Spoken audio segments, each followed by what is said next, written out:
whether or not Twitch is playing fair tonight. First thing I gotta do is unhost Octavia. Actually, it's a shame I wasn't hosting No Virtue. She's killing it on Stellaris right now. Hey, and we've got transcodes. Excellent. So, I'm actually somewhat close to on time tonight, although I did have a little bit of setup to do. I'm just gonna crash out of Chrome so that I can keep my frames intact. And if memory serves, when we finished the game last, it should be coming up on the screen in just a minute. If memory serves, we finished the last session sort of starting a war and mostly dealing with a lot of the economic work that I wanted to do. So for those of you who are maybe a bit new to Stellaris, and I actually think it's probably a time when there's going to be quite a few people who are getting into the game, just because we recently came out of the Steam sale, which is always a great time to pick up some of the Paradox games. And actually, it's probably worth mentioning right now, Stellaris in particular is a close game to my heart. One, because I really like it, but also because it sort of represented this shift in terms of how I engage with Paradox games, in the sense that it was one where I was given a press key for the release version of the game, and up to this point I have been given a press key for all of the DLC. Two exceptions to that would be the humanoids and the plantoids DLC, which I kind of bought on my own account. I was also going to do the same with lithoids, because I tend not to find...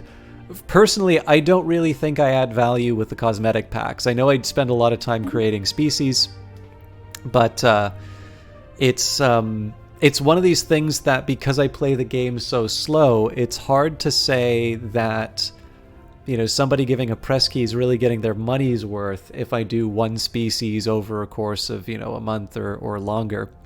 But the reason I mention that is that the buying on sale and the overall attitude, I'm noticing this is a wonderful thing that's happened with Paradox games, from my perspective at least, because of course I started streaming with Crusader Kings 2.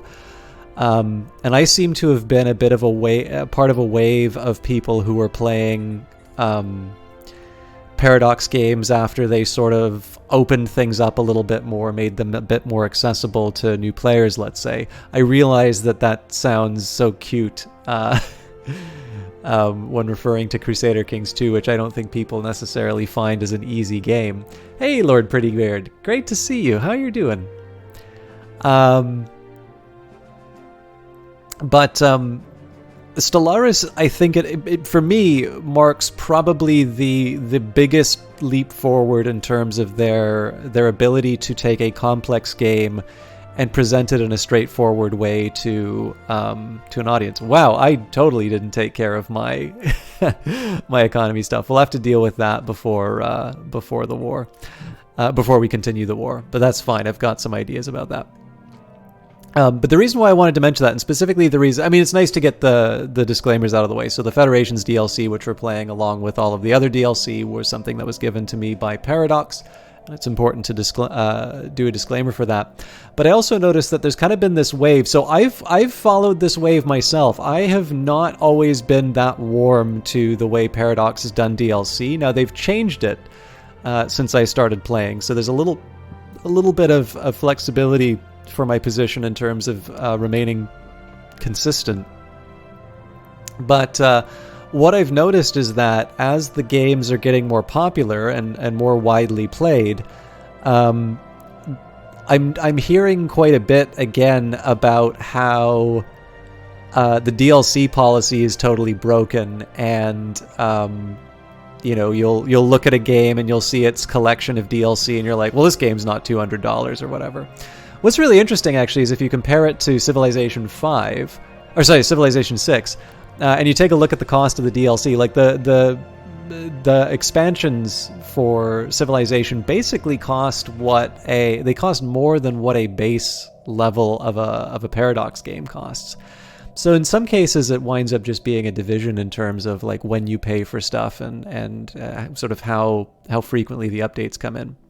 And it looks like like Firaxis is actually moving more so towards a Paradox model with that New Frontiers pack, and that there's going to be a little bit more regular updates rather than sort of the big milestones. But what I'd intended to say was, it's probably not my space to just volunteer a lot of that. I've already said more on the topic than I wanted. There's actually one that's maybe worth having a conversation about, because just like playing a Paradox Grand Strategy game is very different from playing a lot of games that you may be used to, it's also a very different mindset in terms of how you approach the game and how you work with new content and just generally get the most out of the game. Sometimes I don't really think that you need to have everything enabled, although clearly if you're a Stellaris maniac, maybe a bit like myself, it's easy to see why you would want all of it.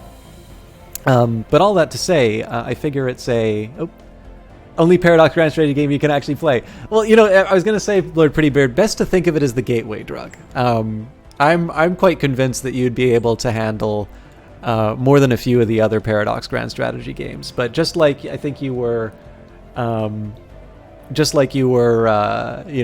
a bit intimidated by Stellaris at the start, and you've now got a good grip on it, I suspect probably over time you'll find that the other games are not as intimidating. Sticker shot of $200 plus for EU4 is a thing, though. Yeah, it definitely is. I mean, even Stellaris, if you look at it, let's maybe take a quick minute here. I didn't want to spend too much time on non-game stuff, but we're still under 10 minutes. So at full price, they actually had a really good little beginner's pack during the Steam sale, which I thought was a smart idea for them. So the Stellaris starter pack, you get a 10% discount on that. That gets you Stellaris, Utopia, Apocalypse, Leviathans, Synthetic Dawn. And that's $99.67. The base game is $43.99. The Galaxy Edition is $56.99. And the combined DLC for Stellaris is $192.16.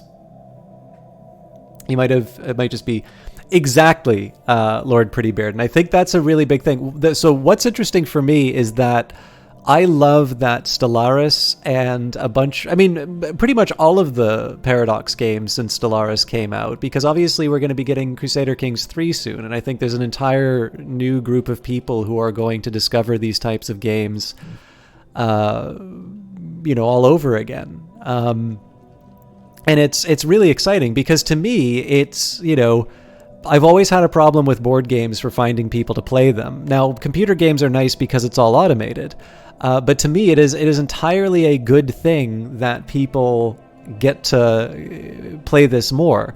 As a streamer, it makes things a little more difficult, because obviously there are people with larger audiences who try Stellaris for the first time, and they're gonna, get at the top, and that's gonna bring all the foot traffic to their end. But in the end, it's up to me to come up with something more compelling and a reason for more people to come regularly check out my stuff. I don't really think it's appropriate to look at it as competition, especially when the developer's already given out a press key. I mean, in the end, I want to see the game succeed, because it means that there's more of the game for me to play down the road. But it's an entirely positive thing that people are getting into these Paradox games more, because of course it's always it's always more fun to have sort of friends and to have the experience of trying out new things, getting new voices in terms of feedback, and finding out maybe some ways that it could be improved that we've taken for granted.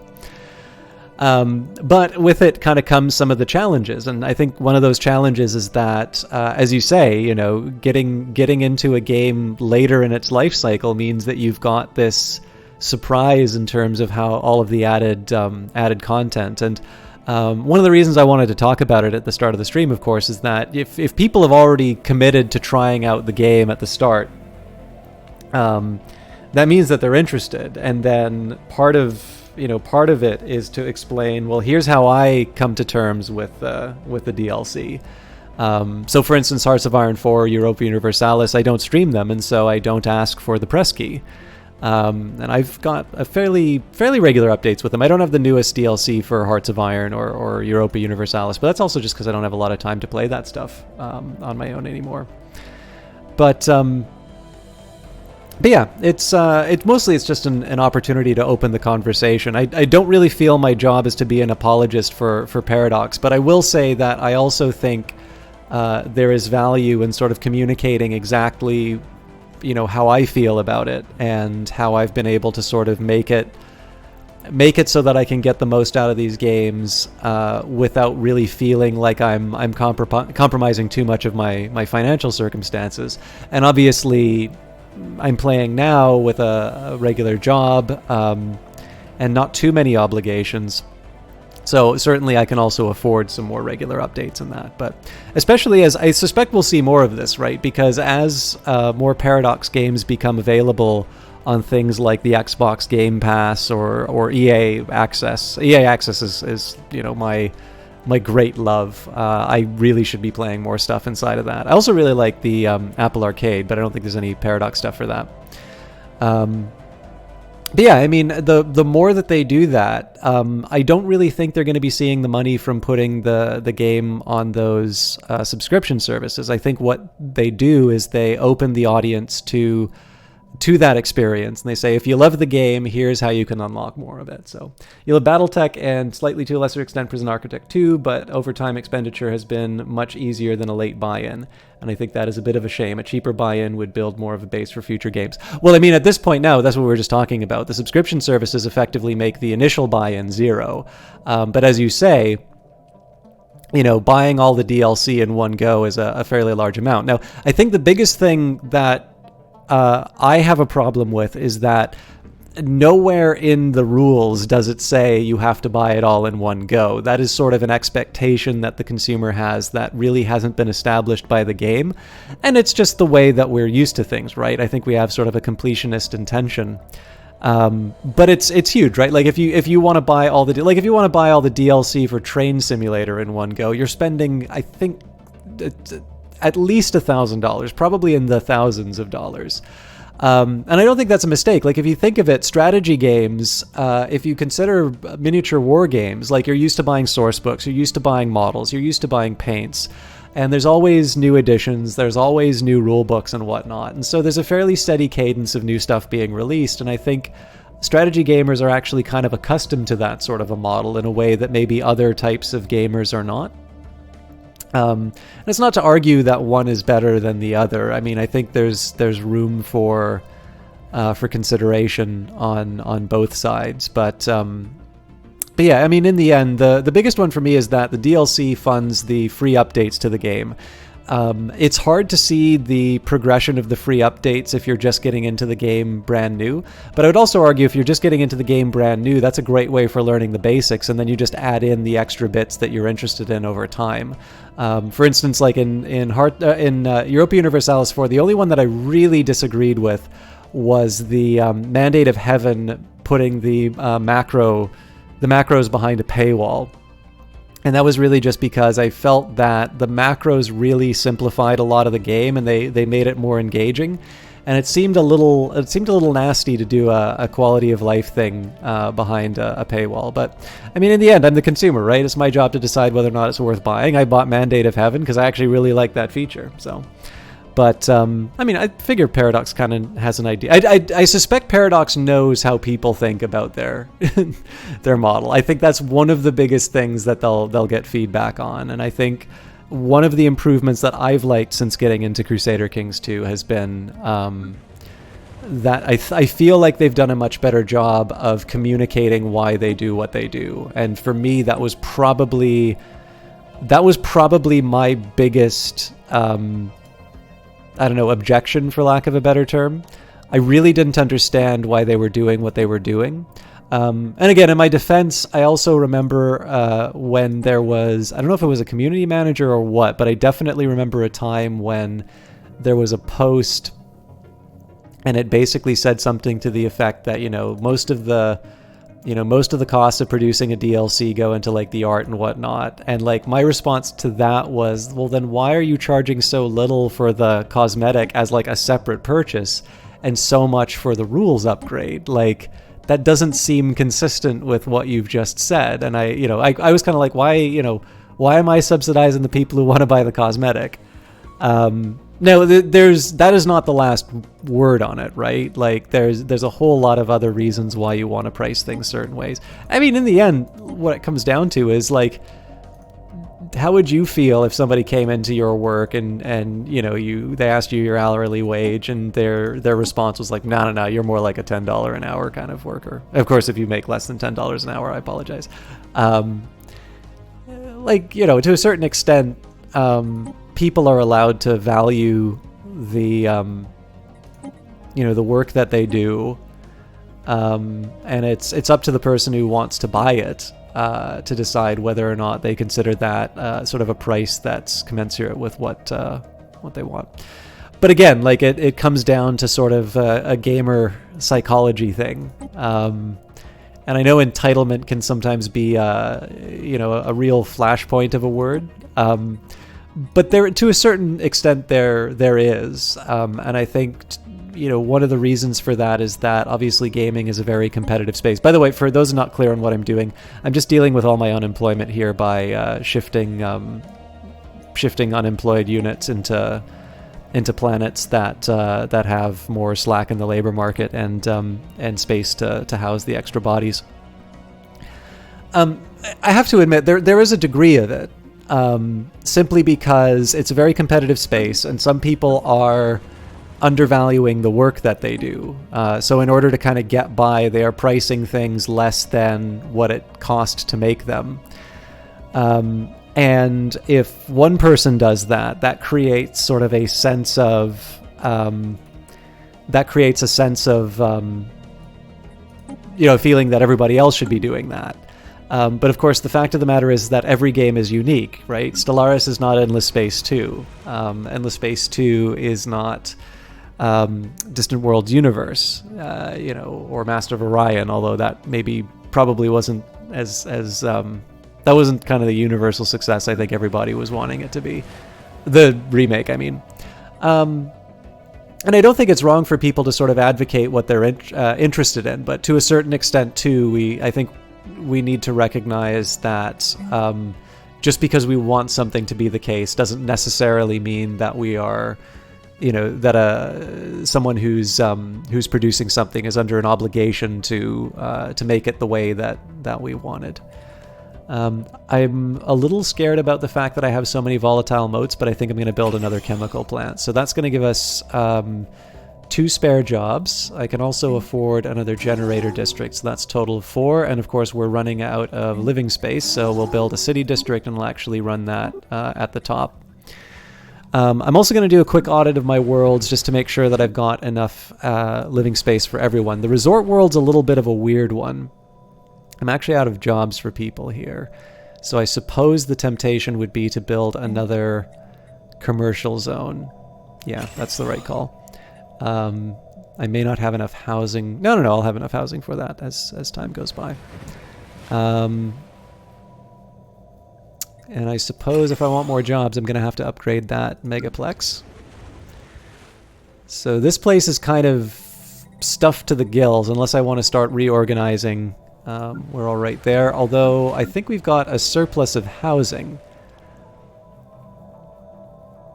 So each housing district provides us 8. So unless I've got some weird... I think I messed up the count, so I can either do more energy or I can do more minerals. Now, I'm actually a bit short on minerals, but here's how I'm gonna reorganize a little bit of this. All right. So it looks like it can only be city districts after all. All right, fair enough. I'm okay doing another generator.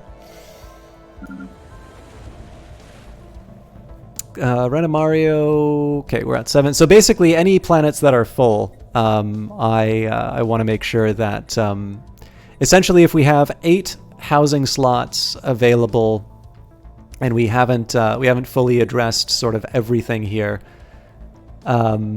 you know, like we're not stuffed to the gills in terms of jobs and whatnot. I want to make sure that I'm dismantling city districts and opening new ones. This one's going to take us forever to get to a top level. Incidentally, one sort of prediction I have in terms of future needs, I have a lot of space to grow my... so, like, this is a perfect world, right? One housing, no jobs. You know, if all my planets could look like this, that would be amazing.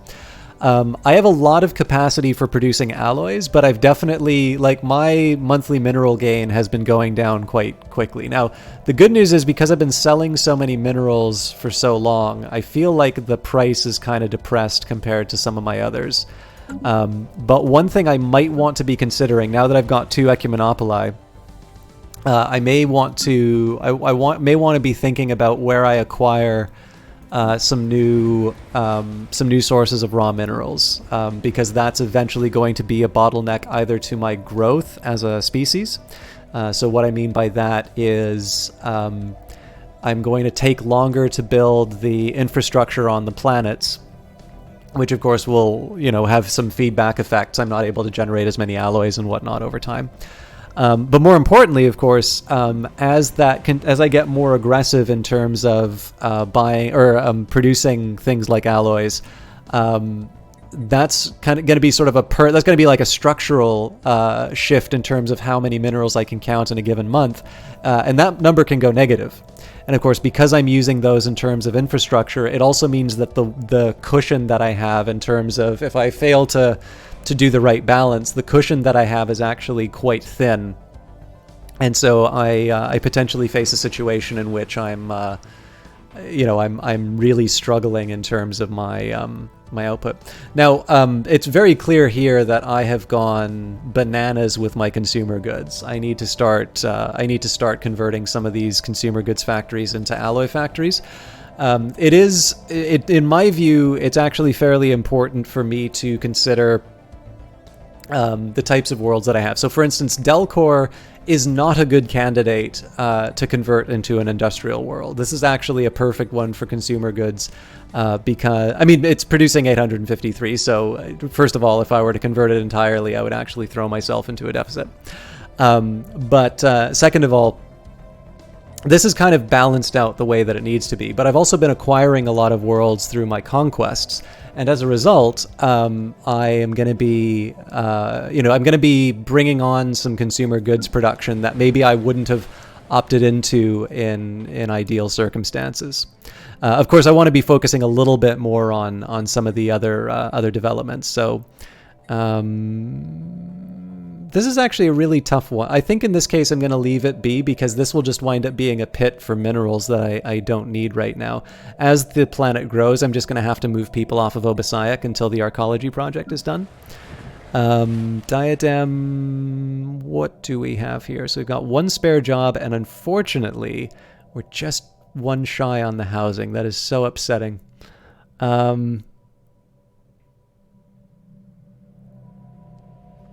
Well,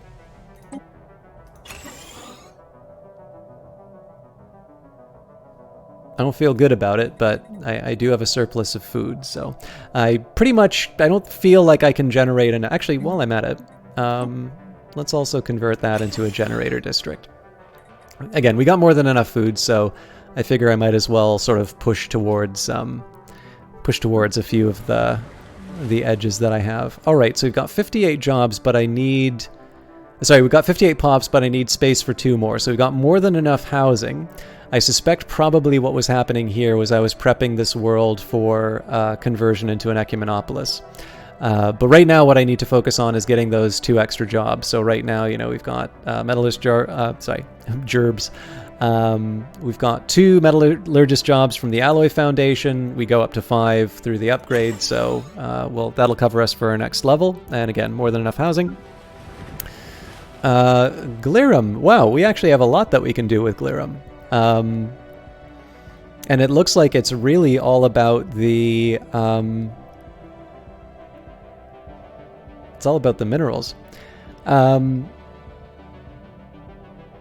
So if I upgrade this, I'm going to get an additional 5 jobs. That's not actually enough to sustain... Oh, that's an upsetting number, actually. Okay. Oh, but I can upgrade my system capital complex. Perfect. Okay. So what we're going to do is we'll build mining districts. Hang on. I'll build one mining district. Then we'll upgrade the system capital complex. We'll see what our housing situation is. Ideally, I'm going to have enough space to be able to upgrade the commerce megaplex. Hang on, do we have a stock market here yet? We don't. Oh, yes, we do. Okay, good. Yeah, so I'm going to leave this open. So the ideal answer is I get to use both of these slots for minerals. It's possible I may not, in which case I hit it with another city district, and then we have enough space for people. Again, these are just laying the foundations for laying foundations for the next few turns where I won't have to worry about some of this stuff. I can already see a problem coming up. Oh, hang on, no, I'm getting an additional 5 jobs, so we'll be fine there. Ublian. The only thing I could really think of... Oh, wait, no, I still need to give him new jobs. So, am I willing to spend... I do have quite a few exotic gases. Yeah, you know what, we can afford a few boosts here. Now, that's not going to give me any other jobs, I don't think. Let's double check. Nope, I get 1 job out of that. And then I will upgrade the administrative complex. All right, Sol, we've got 2 jobs, but we're already doing the upgrade to the research complex, so that'll cover us to our next level, and we have enough housing. We need 2 jobs on Joinham. Now, what's really interesting here is I seem to have focused on Joinham as an agri-world. I think that's just for lack of any other raw good. So I think this still makes sense. Obviously, I've pushed myself towards alloy foundries after the fact. I don't exactly need the extra food, but I might as well improve my overall productivity on this world. So let's boost the food, let's boost the alloys, and then we'll figure out what to do after that. Again, plenty of housing space. It's really just the jobs that are short. Garam. Okay, Garam, we're already building the chemical plants. We've already got enough to take us to 60, and we've got plenty of space, so we're good there. We're already building our jobs. All right, so city districts are on the way. I feel like we just handled this world. If I didn't, yay me for figuring it all out on my own. I am somewhat inclined... Yeah, actually, you know what? Oh, did I already turn it into a generator district? All right. I do want to eventually get rid of this agriculture district if I can, and then we can start focusing on mining districts as well as city districts. But it looks like we got a lot in the queue here already, and we'll be covered for 1, 2, 3, 4. We actually need 1 more job. No, we don't, because we've got the city district on the way. Okay. Forge World, we need jobs desperately. And eventually we are going to need more housing, but no point in converting energy until the time comes. So 5 to 8, so that's 3 jobs. And it turns out we are out of minerals, so I can't play around with that. Let's hope I didn't have anything important that I need to get done. Obviously, if it really comes down to it, I can buy the minerals, but let's not lose our heads. I might need those energy credits for something else. Okay. So the economy side's been taken care of. What about the war? So I've been doing wars in a very specific way here.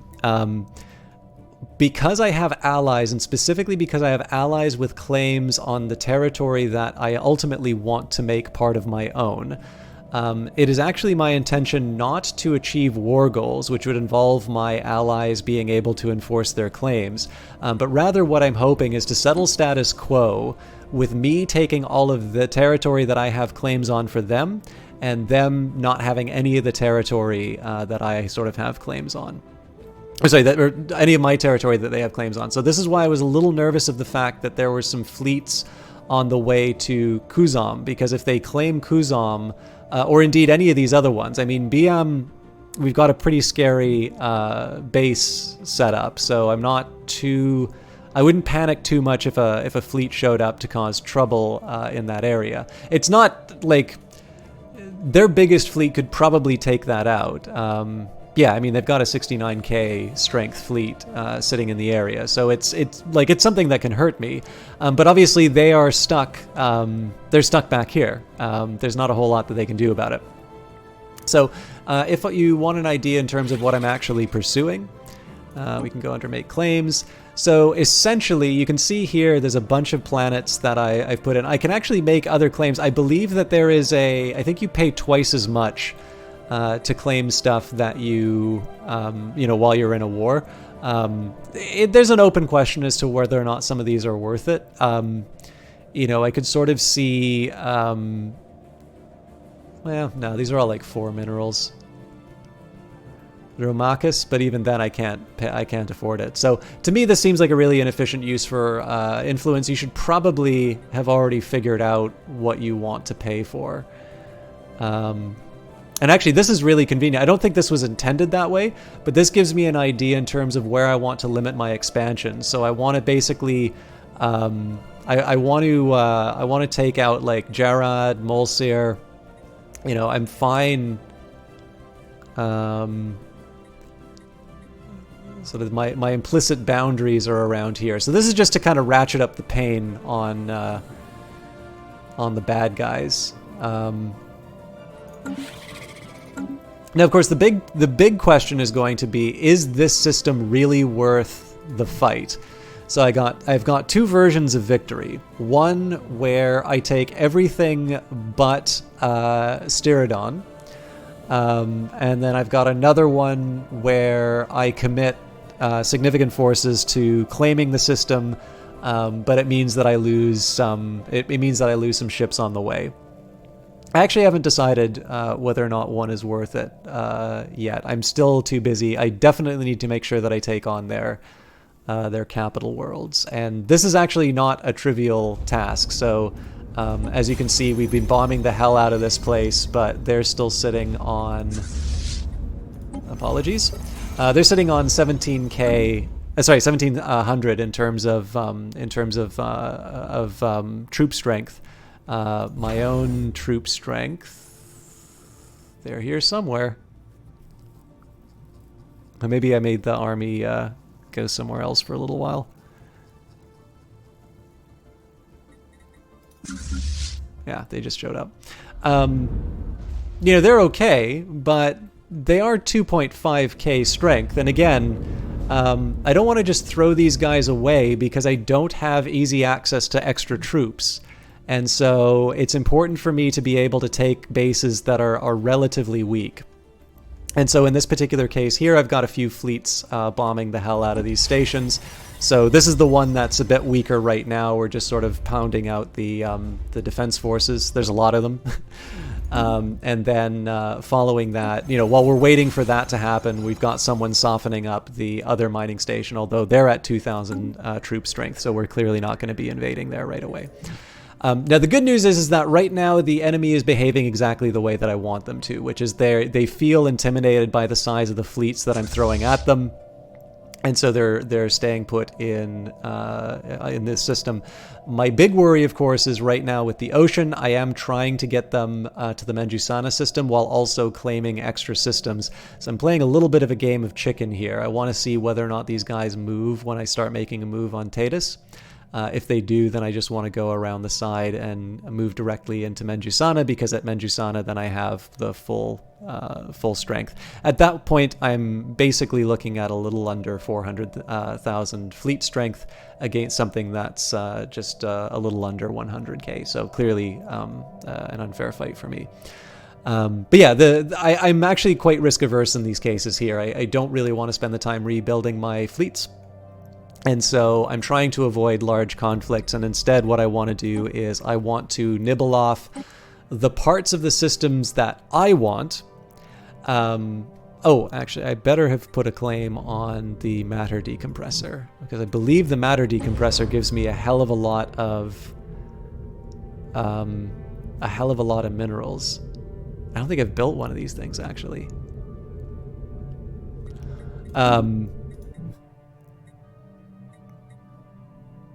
But yeah, so my war strategy right now has been to get white pieces, but again, it's to prevent my allies from getting too strong, because essentially what I want to do is take over the Federation from within. Another goal for this particular war is that right now, because the Cooperative of Menjusana, my long-standing rivals, still have equivalent economic power to me, one of the main purposes of this war is to weaken their economy as much as possible. This is why I'm focusing so heavily on their capital world, because once their economy falls below mine, then I can do a war of subjugation, and at that point I get the rest of their territory. They become my vassal, and their voting power goes towards the Federation. So, a lot on my plate. But we should be in a good position to prosecute these wars. My voice sounds softer than usual, soothing. Oh, thanks, Miles. I don't know what I did differently. Maybe I'm just less pissed off at people. Engaging hostile forces. I'll try and maintain it that way. Station. Construction completed. Oh, they're completely abandoning that sector. That's great news for me, because it means I should be able to pick up some extra war goals. Again, the important thing is that for all of these systems that have for all the systems that have planets, I need to take over the planets as well as the construction completed, as well as the remnants. All right. Or sorry, I have to take over the system, and I need to take over the planets. Otherwise, I don't get to keep it. Alright, careful tuning of pain receptors allows soldiers to fight through what would previously have been debilitating injuries. So, as is tradition, we go for sort of the smaller, or is that the lowest cost option. In this case, I think I'm going to go for the additional administrative capacity. It's possible we might hit a cap there. We've also done a bunch of investment in terms of my spaceports. But I'm going to hold off on messing around with that. Now, I'm going to get a little reckless. I'm actually going to try and push into this system. That might change based on what my sensors show me. But I feel like we're in a good spot to score some extra points on the board. And Yidra Secundus, we were talking about how that's an ideal candidate for shipping people off onto other worlds. Same with Cador. By the way, for those of you who follow on Twitter, and I realize that is not a lot, that is not a judgment, by the way, because I think probably moderate social media use is desirable, and I may not necessarily, just because, our station is under assault. I am very curious about that. Oh, it's probably this one. Engaging hostile station. Yeah, so that, but please do not take that as being a kind of a catty comment on my social media followings. But I have teased a couple of ideas about what the next game is going to be for. So that's a low-level worker. I think in this case I'll just ship them off. In this case, so normally I wouldn't be worrying too much about worlds that have some extra capacity for workers, but in this case, I kind of want to make things as efficient as possible. So I am willing to move people around. It looks like for some reason Cador, or no, that was Cador, just Cador, not Cador Secundus. And Garam is ready for an extra building, but I don't have the minerals for it, so we'll let it sit on that for a little while.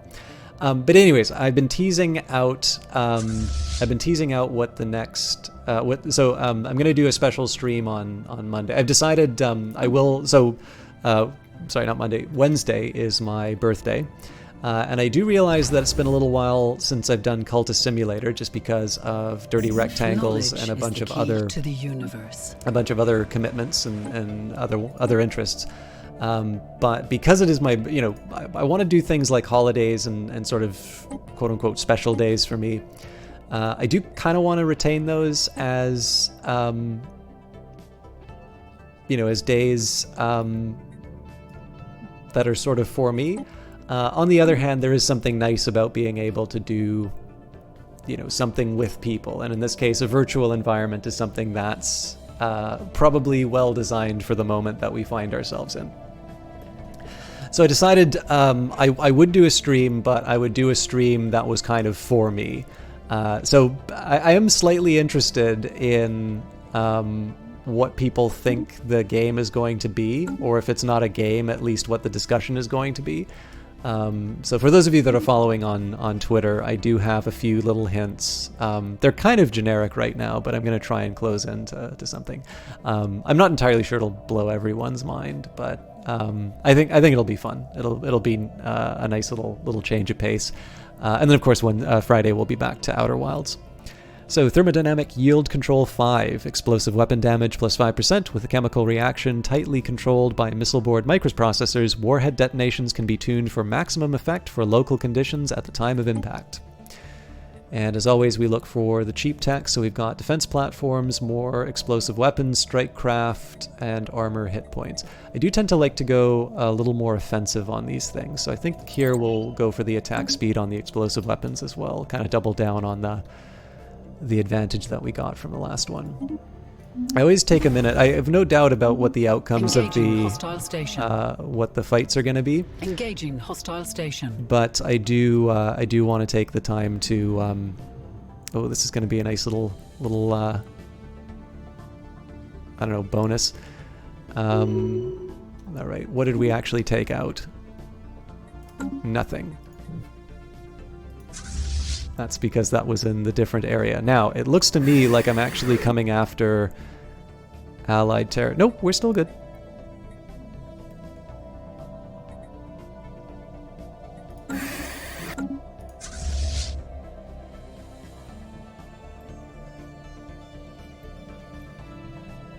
Okay, that's actually rather convenient.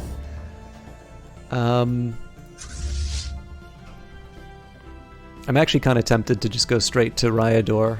Research concluded. I'm curious where these guys are going. So it looks like they... I don't know if they were turning around, but it definitely looks like they're heading this way. And they actually already have some fairly strong fleets. So I want to keep an eye on this side of the... of the ledger. I think I'm actually just going to do Jared and Jormondir, and just in case they move a bit quicker than I anticipated, I'm going to give myself an escape plan. I might change this again. It depends on how much attention I can give this side of the map. I obviously have a very big empire, and so it's easy for me to get distracted. So the bonus for me, if I pay attention, is that I'm able to claim some extra worlds.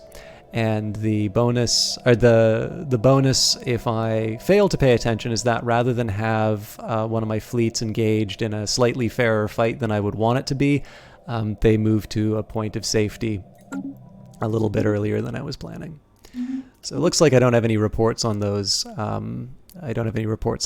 Army carriers. I was hoping that we'd be able to take them out, but it's not clear whether or not that worked. Flash Coolant 12, energy weapon attack speed plus 5%, new developments in tech cooling regularly surface, improving the stability and efficiency of our weapon systems, keeping them from blowing up the ships on which they are mounted. So, it looks like our choices are between shields or energy credits. Now, as it happens, because we've invested a lot in our stations, and so we can no longer rely on making 1,000 credits a month. Now, right now, that's not a huge problem because we're close to our capacity anyway, but money makes the world go round, and I have every intention of keeping my profits high. So we're gonna make sure we keep on top of that. Also, whenever I have a chance, make sure that the labor market is functioning properly. Obviously, I'm putting a lot of emphasis, or a lot of effort into maintaining that myself, but again, that's because I've gotten a bit dictatorial in terms of, wow, those guys are moving really fast. I'm gonna hold the line here, but I gotta be very careful. Okay, they're making their moves. So once we take Jarad, I'm actually gonna move straight back to these spots. Well, how strong is it? 6K? I'm gonna gamble. I don't feel good about it, but I feel like I'm letting small fleets bully me a little too much. Okay. My allies are inexplicably sitting in the middle of the system, not contributing anything to the bombing. Okay, so they're down to 15k. I feel like that is... I feel like a 2,000 strength advantage is enough for me to start the invasion.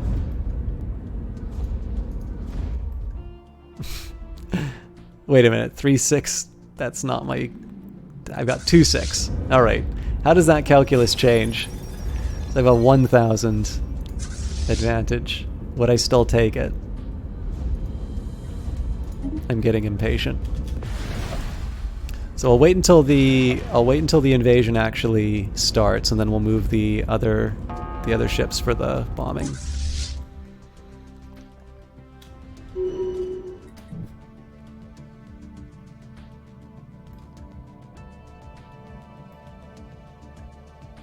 Okay, that's working as intended. These guys are gonna heal up in Menjusana for a little bit, actually. Our forces are making planetfall. Okay, good. So this now means that these two fleets... We obviously can't bomb our own troops, so what we're going to do is we're going to put the screws to this base. And I hope we don't lose too many people in the invasion.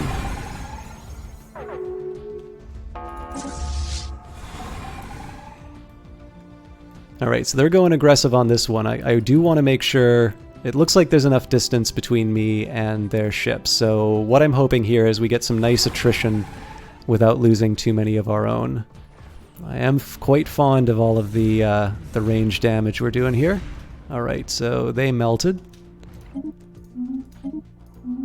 And the Cooperative Menjusana has entered a research agreement with the New Yilkhan Khanate. Now, we dropped the ball on this one. They wound up...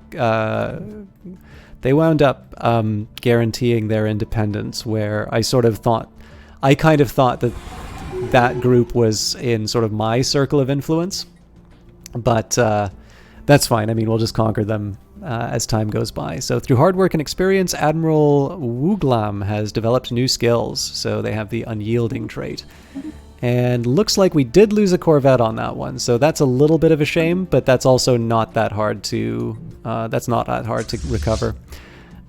So what I will do, I am going to take them back there, but what I'm also going to do is I'm going to take the Juggernaut.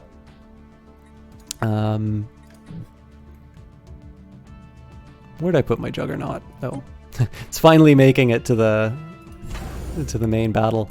I'm going to get that Juggernaut to build a replacement corvette right away, and then it'll be on its way to meet the fleet in Jormundir. There's kind of a side of me that wants to stop by Taurus, but the problem that I have with that is I might get caught out. So if these guys move directly here, then they collide with my fleet. So really, the whole purpose of that excursion was just to give myself a little bit of a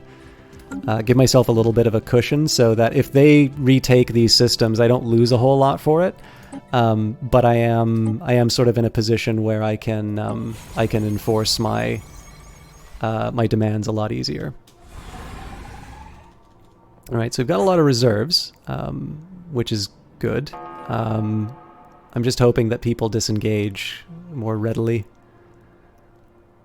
Council election imminent. Obviously, we are doing well, so no worries there.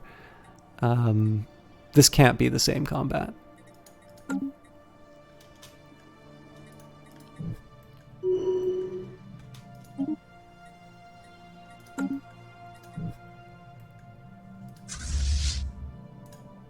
So as far as war goals are concerned, I've now achieved all of them, or sorry, almost all of them. Rayador is the last one, but system-wise. But I need to take the worlds. That's the most important thing, and that's actually going to be the hardest part of this operation. All right, Shapa refugees fleeing from the Raxar entity have arrived on Satatoni Prime. All right, so I'm in a weird place where Garam actually needs more workers. Alright, let's build one of those, and that's got 2. I need at least one more, so... In this case, I think I will build another special.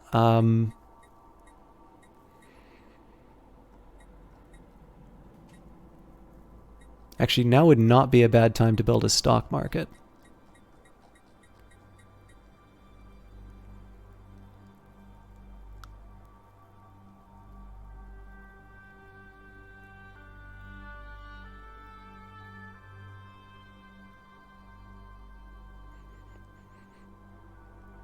Yeah. So the reason I say that is because I know we're going to be getting to the limits of my natural growth. That means I'm going to build more commercial megaplexes, and that means that the stock market's going to wind up paying for itself. So I'm okay with unemployment on Garam. I'm not okay with unemployment on all these other worlds. And for this one, I'm just going to find a nice fat planet that's not an ecumenopolis. Okay, so we've got room for 4. 1, 2, 3, 4. Next up,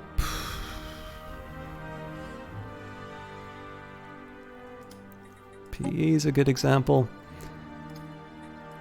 I think that can probably take care of my remaining unemployment.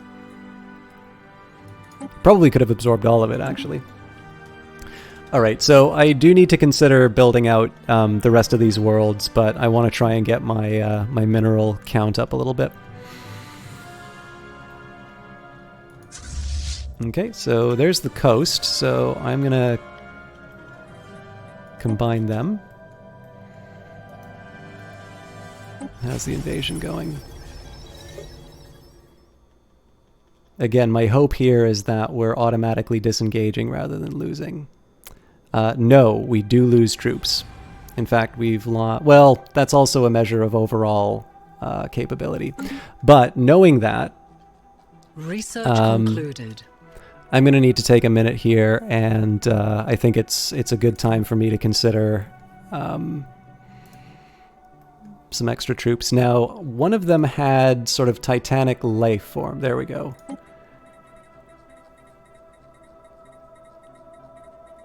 I feel like... Alright. I've got the max, it looks like. Well, that's not too bad. So second best, I suppose we go to VMAS.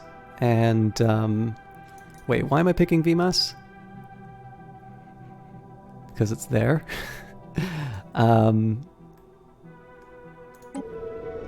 What kind of recruitment can we do here? So really, I'm not going to worry about expense. I'm, at this point, really worried about the damage. So I've got 630 on both. 690, so the clone army.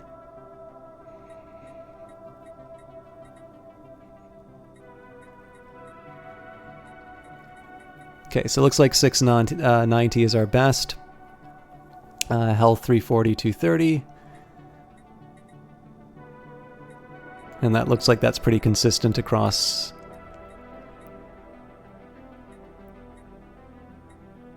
Well, there's also the Xenomorph army, but the collateral damage is very high. And the thing is that I actually don't... The bombing I did as a necessity, not as a... sort of not as a policy. So with that in mind, if I bring Shantari assaults, it costs me 1 energy. And then if I make them clones, it costs me 25% less, but a higher collateral damage.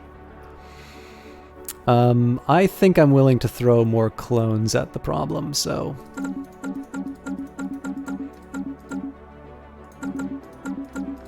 So that's 15 new units that I'm building out of that.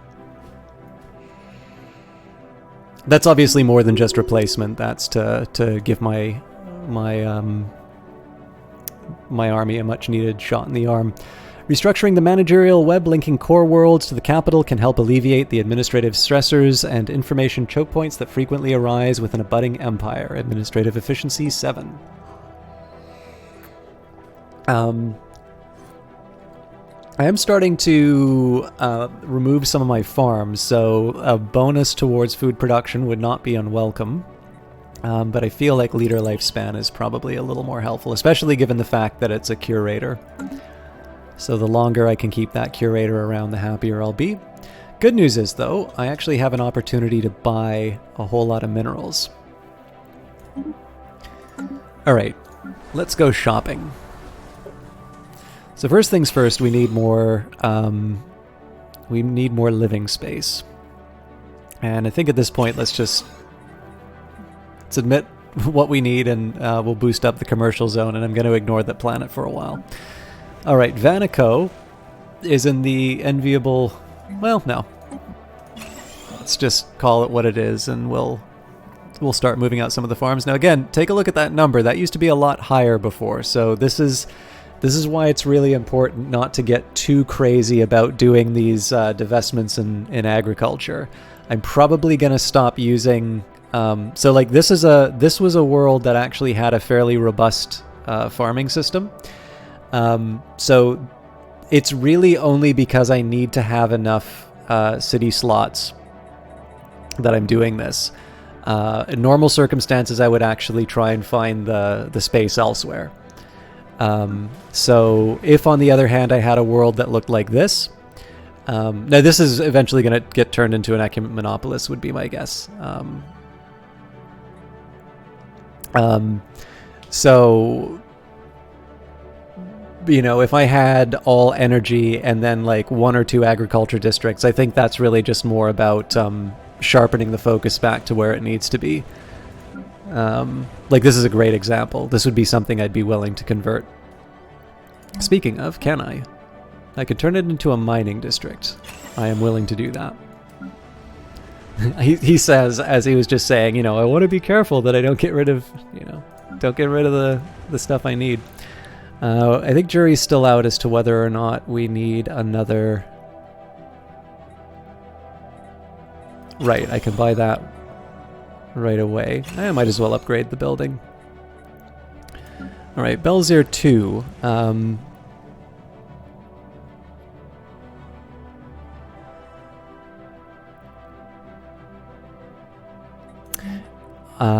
This is begging for me to build another refinery, and I'll tell you why. So right now we've got 4 available jobs, but housing for 5. So I build a synthetic crystal plant, and this is just because my synthetic crystals are getting a bit low, and I know if I want to continue building stock exchanges and whatnot, or upgrading the commercial zones, I'm going to need that special resource a lot more often. But basically, I've got a perfect match between housing and jobs, and so essentially, what's going to happen on Belzir 2 is they're going to be focused on sort of producing new workers for other planets, at least for the foreseeable. Hanateran. All right, this one's a tricky one actually because it's already at size 70. They've got 1 available job, so I need to come up with 4 more. I need to come up with 4 new jobs. We've got housing for 3. So first things first, I really do want to have a proper mineral world, but unfortunately, it was not blessed with a lot of size. Oh, what am I doing? Other way around. Convert one of the mineral refinery or one of the mineral extractors into a city district. There is a little bit of an argument to up. Well, yeah, let's make the most of what we can, because I know eventually we're going to have to take away even more of the mines. But for the meantime, what else do I want to do? Oh, here's a question. Okay, so I've built a paradise dome already.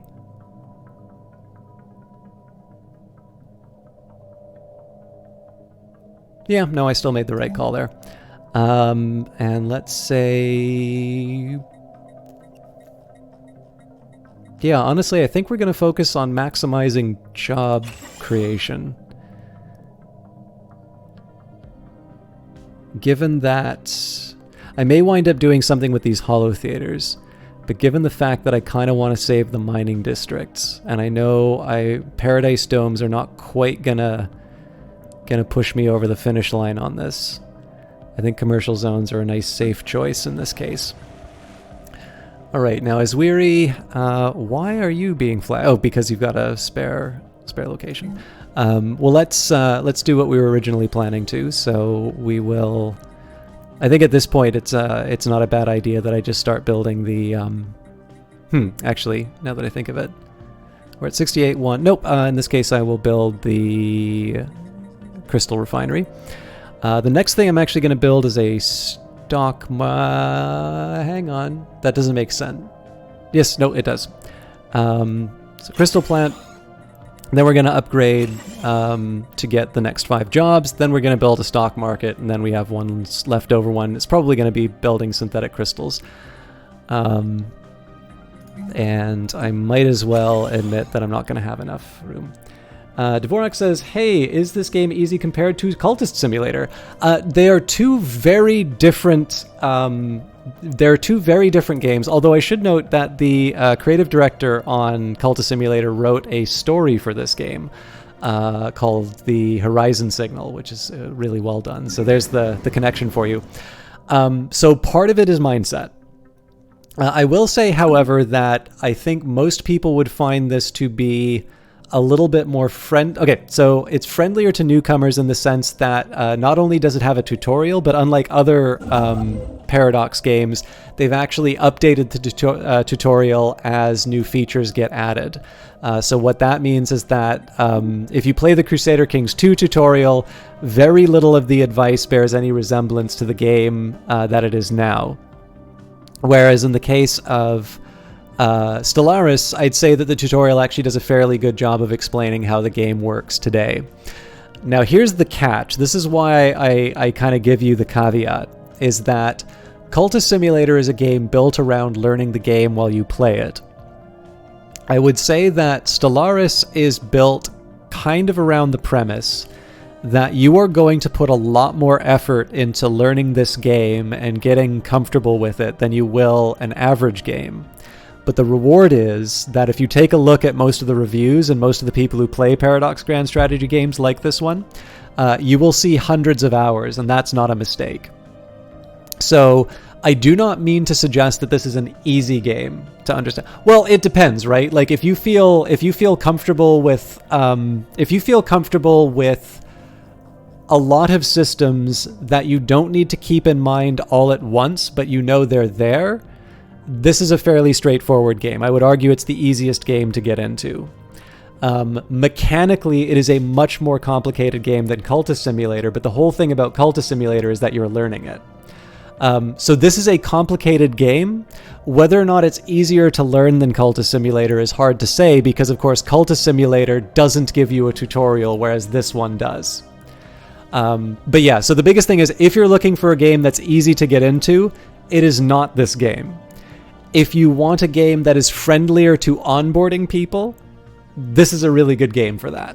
And that's, I think there is a very important distinction that's made there. Yeah, no problem. This game also seems to go on free weekends every once in a while. And then I should also mention, if you have anything, I think the Xbox Game Pass has it. There are probably a couple of other subscription services that have it as well. But if you happen to be, or I guess it's called like the Microsoft Game Pass, whatever the Game Pass is called, I believe it is the base game is free to play on that, and so you can try it for yourself and see if it's for you. Just watch some video that you made about Cultist Simulator, and you assume that they might be similar. Yeah, Djomar, actually, so the funny thing is that I wound up finding out about the developer of Cultist Simulator. I think you actually might have left a really nice comment on. I know the names on YouTube and Twitch are different, but I seem to remember seeing your follow coming just shortly after a comment was left. I do more variety, so normally I play Cultist Simulator on Wednesdays. This Wednesday is going to be a little different because it's my birthday and I wanted to do something special for myself. But if you're here for the Cultist Simulator content, that will always be on Wednesday evenings.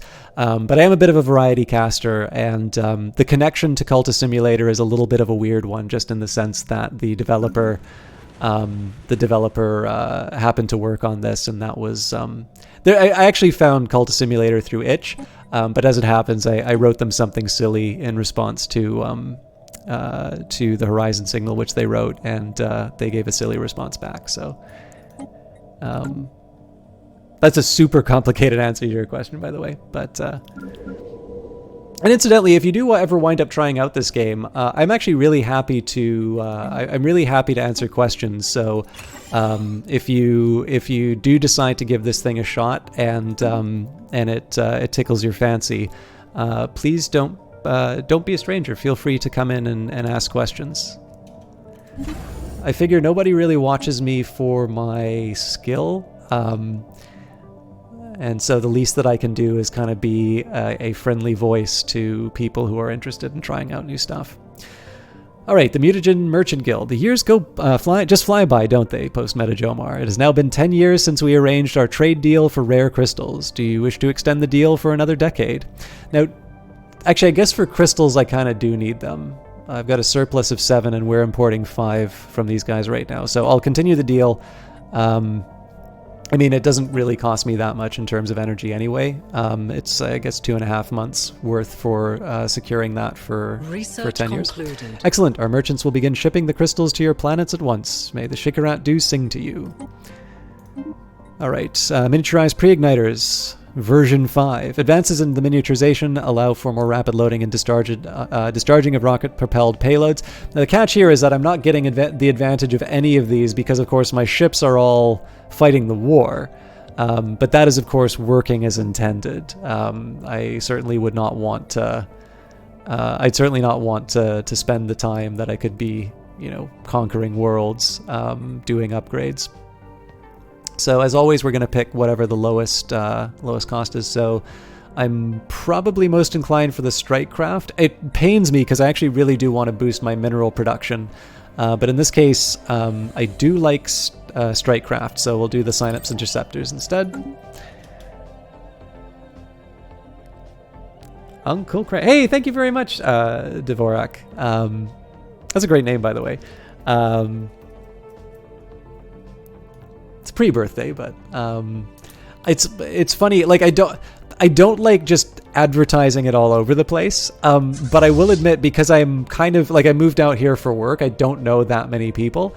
It is kind of nice to hear it. So yeah. It does mean that the thing that you probably followed me for is going to be on hold for a little while, but not next Wednesday, but the Wednesday following. I'll be back on that horse. So Uncle Cranky says, Chalky took longer than expected to get lunch, but here for what time I have left for break nonetheless. Oh, bless your heart, Uncle Cranky. You don't need to give up your break for me. Let me actually just take a quick second here because we've got some familiar faces as well as new ones inside of chat. So, Uncle Cranky is a New Zealand streamer, so for those of you who tend to stop by at the end of my casts and feel this pang of disappointment at me not being able to keep going later, I highly recommend Uncle Cranky in that case. He is, like I said, New Zealand streamer, so difference in terms of the time zone. He's also a variety caster, and a very different approach. So where I tend to do a lot of strategy games and the like, although not exclusively, obviously I do a whole variety of different things. Uncle Cranky is, I definitely think he has got a love and a talent for retro games, but I don't want to imply that he is just a retro streamer. Retro streamer is actually really hard. I just happen to think that he has a particular talent for it, and I say that because it's actually a fairly competitive category if you take a look at it. But Uncle Cranky, one of the nice things about the lockdown, if one can say that, has been that I've gotten a chance to catch a few other streamers who I maybe don't see as often because of time zone differences and all of that. And the fact that not just I get to see Uncle Cranky a little bit more often, but the fact that he's able to stop by a bit more often has been a nice side bonus. Again, I would not wish the circumstances under which it occurred, but given that we live in the state of the world we do, it is nice to be able to see him more often. And as of course you can all see, he's been a fairly regular and welcome presence in the chat. You play caveman brain games because you have a puny caveman brain. Again, I don't want to rub salt in the Frostpunk wound, but I actually think you did a lot better in Frostpunk than it seemed. It just happens that Frostpunk tends to... Frostpunk introduces itself through throwing very hard problems at you and forcing you to confront them. It's one where you sort of learn by losing, and that's not always the most fun.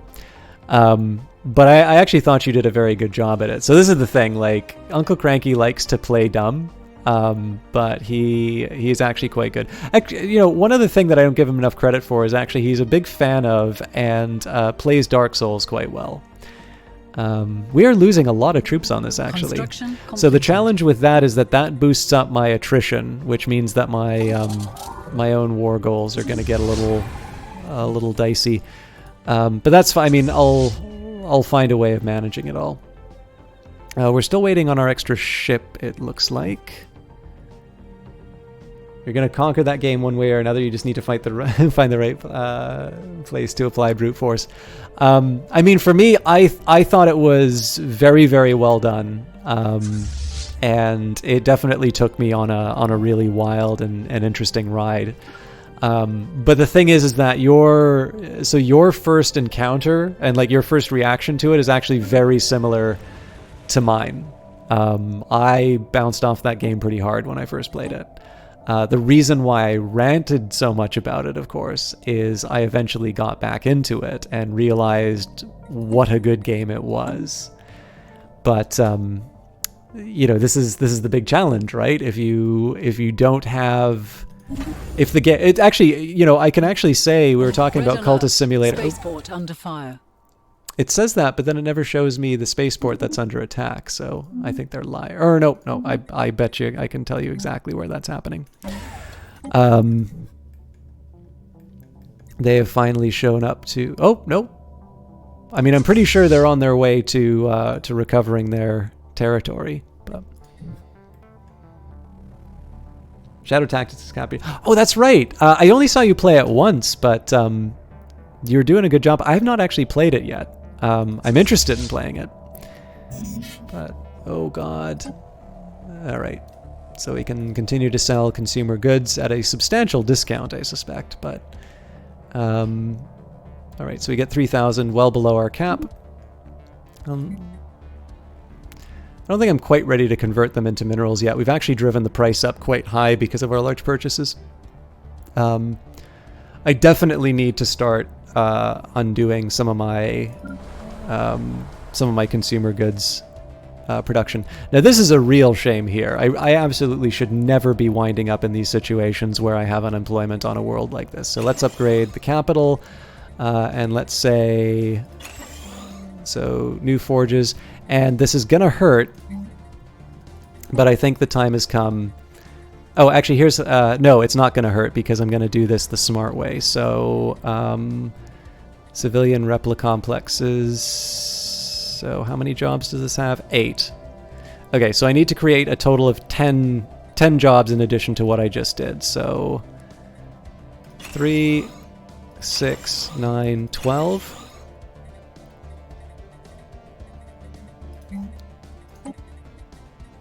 Actually, I didn't need to create quite that many.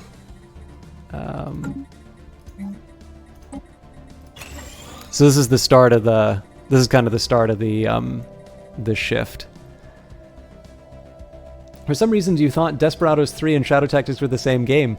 Oh, yeah, actually, you're right. I think the common ancestor... I might be wrong on this. I think... I don't know. Cranky, you're now officially the retro representative of the stream. They seem to have kind of like a common ancestor in the form of the game Commandos, if I'm not mistaken. Is that right? Or am I creating false histories? This gives me how many? Doesn't look like it gives me that many jobs, actually. It's 3. Well, 3 is enough to get me to... 3 is enough to get me to the next level, but I am going to need to think a bit about how I structure the next few turns on this. I am going to build more synthetic crystal plants just because we're getting low on rare crystals, and I'm going to so basically the commercial complexes are going to be the thing that I build to kind of get me a little more mileage on my worlds. This refinery world, I think, is packed to the gills, so let's just throw bodies at it. And then I have housing issues. All right, well, they're already building a city district, so that's fine. Vanico, same story. And Meneth kind of doing its own thing. I'll admit I'm a little surprised that this invasion is taking as long as it is, but we're getting ready to mop up the last of them. I do think I'm going to need some reinforcements, though. And then I'm curious, looking at Moja 393. Okay, so the good news is once we finally take out the capital worlds, we get to mop up the rest of the Menjusanan territory pretty quickly. So the galactic community has chosen a new council. So Djomar Limited, we've currently got 70,404 diplomatic power. This is compared to the cooperative of Menjusana, 48,172. I'm assuming we're going to guillotine a fairly large amount of that through the destruction of their economic base. And then my ally, the Raxar entity, 35,345. So I don't think this matters as much for the Galactic Council. But of course, one of the things I'm looking to try and achieve with my diplomatic power is kind of this this majority that can't be questioned, particularly for my federation. But this is definitely going to be a long, hard road. One of the worst things that happened was allowing vassals to come in, because I'm so close. Like, if you look at it, the Greatest Wani Polity and the Raxar entity, so they're a little shy of 1900. Oh wait, have I finally gotten my majority power? That's amazing if I did. Hang on, I haven't checked this recently.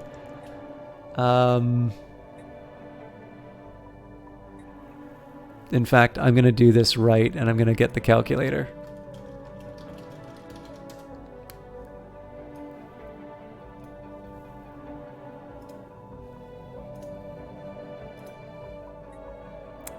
So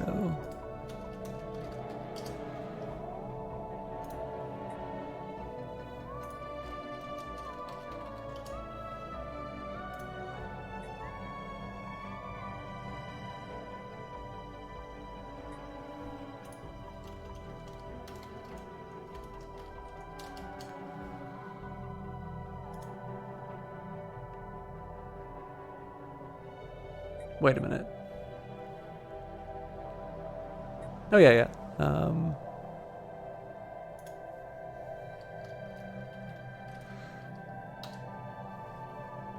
Yeah, I don't know. How did I get so wrong on the map? Oh, I know why. Yeah, I wasn't counting. What I was doing was I was removing one of the electors each time. So I'm still short. I'm like 4,000 short. So that was one of the intentions, by the way, of trying to vassalize either the Neparites or the cooperative of Menjusana. Is I think with that vassal, that should get me the votes that I need to finally kind of tell everyone I don't care what they think. Oh, interesting. So why can't I propose this? Oh, because we're in a war. Oddly enough, so yeah, it looks like we get to. I can basically.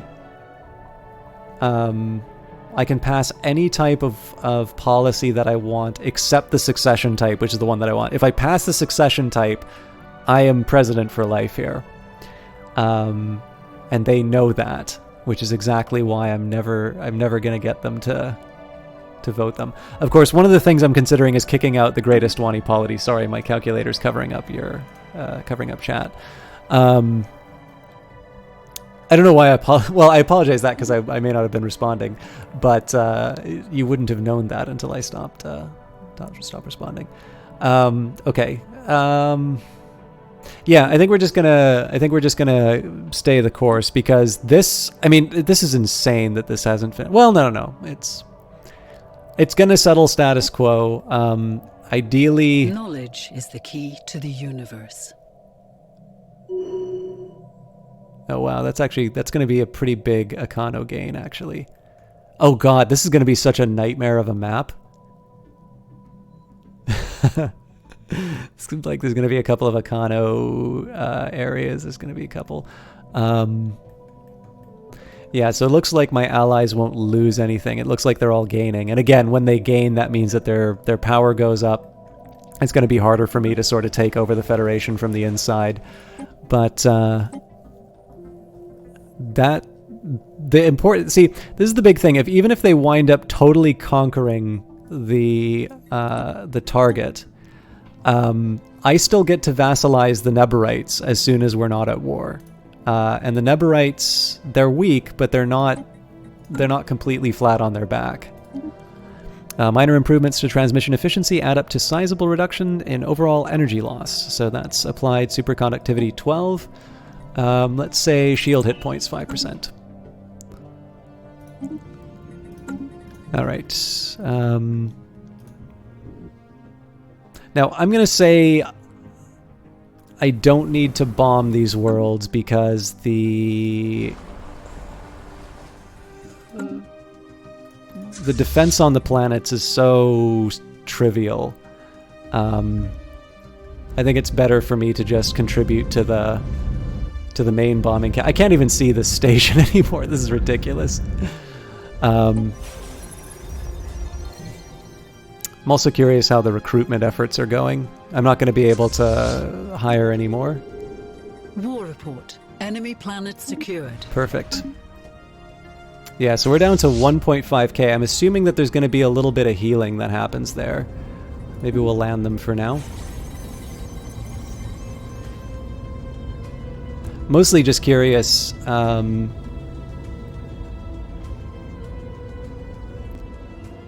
Yeah, this just gives me a nice little health report. But I'm really at the point here where I want I want to finish this war as soon as possible. It is absolutely critical that in the case of Menjusana, we have to take all of the planets. This is the linchpin. This is going to be what allows me to. To cut them off at the knees as far as their economy is concerned. What policy did we lose? Education campaigns. That costs me energy, money well spent. So the education campaign gives me a 25% bonus towards the leader experience game, and the recycling campaign is a 10% decrease to consumer goods upkeep. This is a really interesting little bug. When I click a button to sort of move, quickly move to a fleet, it seems that if I'm in the system view, it gets lost. Like you can see the camera trying to move, but it doesn't follow through. I need to really get better at reporting those on the forum. The thing is that I never want to stop a stream to do something like that. All right, my capital world's producing more robot workers, so again, I really need to get better at finding the systems I really want to dump the surplus into. But it's also nice to kind of focus on the war if I can. All right, you guys should be back to full strength, I think. Where are you in my outliner?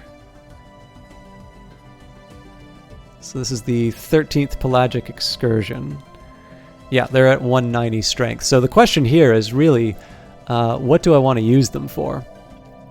If I was bold, I would actually get them to move up to Isval, Petrogar, and whatnot. But the problem here is that there's nowhere else for them to move. So if they decided that they really wanted to cause me problems, and they have got a strong fleet here, you know, they'd probably, if they don't take out the Pelagic the 13th Pelagic Excursion, they at least do a lot of damage to it. And again, my view on this is that losing expensive ships is as bad as a defeat in this case, because I'm not trying to get anything except a settle status quo. Settle status quo means I get to claim the systems that I've already taken and I've got claims on. It means my allies don't necessarily get anything unless they've conquered it.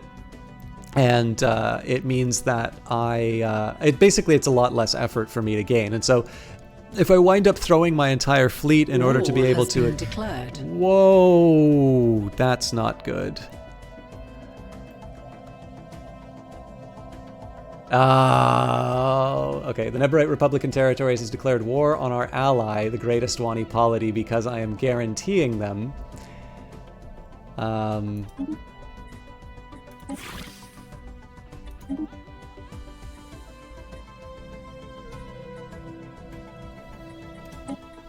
Alright, I kind of have to help them here, although I suppose in the case of... This actually isn't... to... Wait. Why am I at war with them? That doesn't make any sense.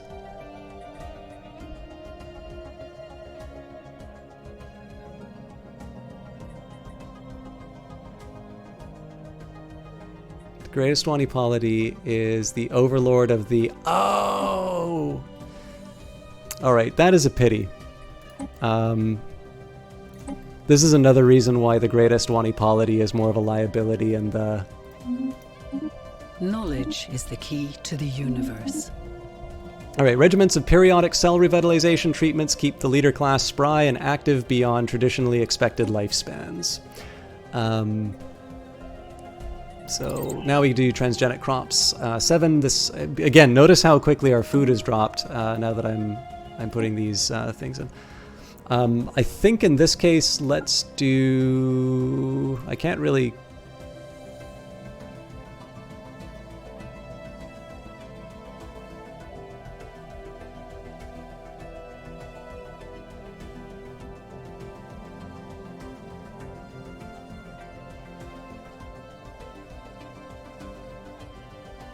So why can't I...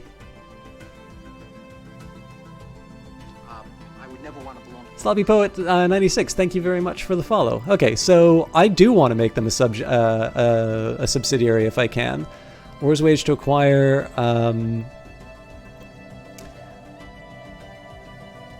Oh, is it because they don't have a corporate authority? But that has to be true for me. I don't know.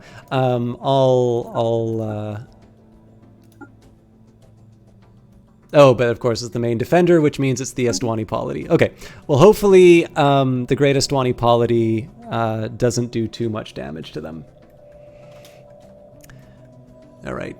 Again, my plans to take over the Federation are looking more and more remote given the number of wars that we're finding ourselves in.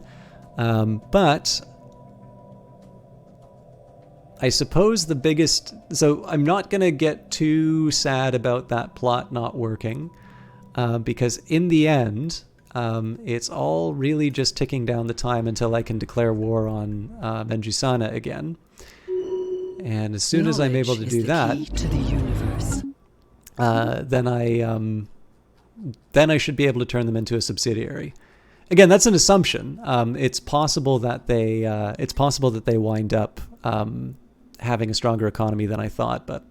Here we've got synapse interceptors, increasing the speed at which fighter pilots can process and act upon enemy positioning data, elevate strike craft a few steps up the food chain. And looks like we're in one of these rare spots where we still have options. So armor would be nice, but I do need some more minerals. Like I said, we're gonna run into a bit of a block when it comes to our production capabilities. All right, and unfortunately, well, you can already see the block coming in. In this case, I am going to spend up for the extra work. In this case, I think I'm going to send the workers off to more productive uses. There's no point in waiting while I build infrastructure for them to get working. This we knew was coming, so Obasiak basically can't use any of its growth until they're done paving the world over. But given that it's an alloy world, that is going to give me ridiculous amounts of of production when the time comes. And Belzir too, why not? So again, this is stuff that the AI can handle, but I am a control freak, so. My armies are still healing. Remember, we did lose quite a few troops in that. But of course, the time that we wait is just more time that we bomb the hell out of the enemy. We're of course going to see pretty substantial damage to this station when all is said and done. But I am playing the long game on this. The really important thing for me here is that it's not just the fact that I'm gaining economic power from the cooperative of Menjusana, although that is important to me. It's specifically the fact that I'm denying it from them. So even if I wind up destroying all of their economic power, that's still a win for me, because in the end I just want to be able to subjugate them. But of course, I have double the effect if I retain enough of that economic base to be able to add it to my own economic power. Zyadran free traders are now rivals with the Raxar entity. I mean, the Raxar entity is none of my concern. It's an ally, and they're perfectly capable of defending themselves. It's really the greatest one equality that's been dragging us into a bunch of unnecessary wars. I can't believe these guys are not finishing out this war already. I'll admit, I'm a little surprised that we're still at -6 for settling status quo. I have to assume that this has something to do with the fact that the war goal has not yet been completed. If we get to 100% on our health, and it looks like we are, so let's embark everyone. Rather than just wait to take over this system sort of full stop, I'm actually going to land the armies. So we're going to do a little side trip for... Hello! Alright, so they're back to reclaiming their worlds. That's fine. I think we should be able to weather this before it gets too serious, but this is a development I want to keep an eye on. So the idea here is I'm doing a bunch of recruitment in VMAS. I want my armies to take Ryador, and then basically whatever troops are left over, we do one big push on the final world in Schlemmer, which is currently knocking down the strength of the garrison. And the hope is that by the time that the cooperative of Menjusana claims all these worlds back, we'll have already taken all of our war claims, and we laugh at them as we take their worlds in a white piece. Although it does look like they're spreading out their fleet, so they might actually reclaim these worlds a lot faster than I thought. If they get to Galata, then I'm in real trouble. I'm going to move to Bayou just in case. I don't actually want to use this fleet to defend anything. The whole point of this war was actually not to really take any fights with them. Alright. My Federation is definitely getting very bellicose. Our forces are making planetfall. Alright, that's working as intended. We should basically see these guys get swept aside. I don't expect us to lose any troops. We may, but my hope is that we don't lose any troops. Construction completed. So we don't actually have any troops in these areas. All that we wind up losing are star bases, and this is good because it means our attrition doesn't go up very high. We've got 3 attrition. Oh, actually, it looks like the enemy has 3 attrition as well. I would have thought that they would have more.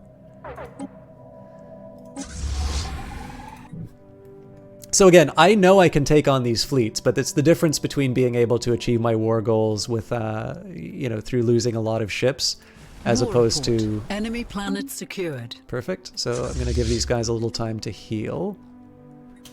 I'll land them on the planet just to verify. In the meantime, they are down to... They're still above 1,000 in army strength. How are my recruitment efforts going? Looks like our recruitment drive is done. Is that right? Yep, there's 15 there. So unless I want to... Well, you know what? Because we're waiting, let's build... I'm going for the clone armies just because they're a bit cheaper. There is the higher collateral damage, but it's... that's kind of an acceptable cost in this case. Shield Harmonics 12. The basic mechanics of ship shields are complex, but they can be adjusted and improved in a multitude of ways. we will do... Oh, I get a choice this time. Energy weapon damage. And transgenic crops offer the nutritional elements of several standard food crops in one convenient package. So for that one, I think we still have... Nope, we're spoiled for choice. And I think in this case here, transgenic crops, because we are actually getting close to a food shortage. I will admit I was not quite expecting that. I knew we were going to be short, but I wasn't actually expecting us to go over the edge. All right, I'm going to take a minute here just to reorient my economy again. This one, I really am going to try and find a high. So like Gladiarum's a good example here. So that's got 7 jobs, or 7 spaces rather. 2...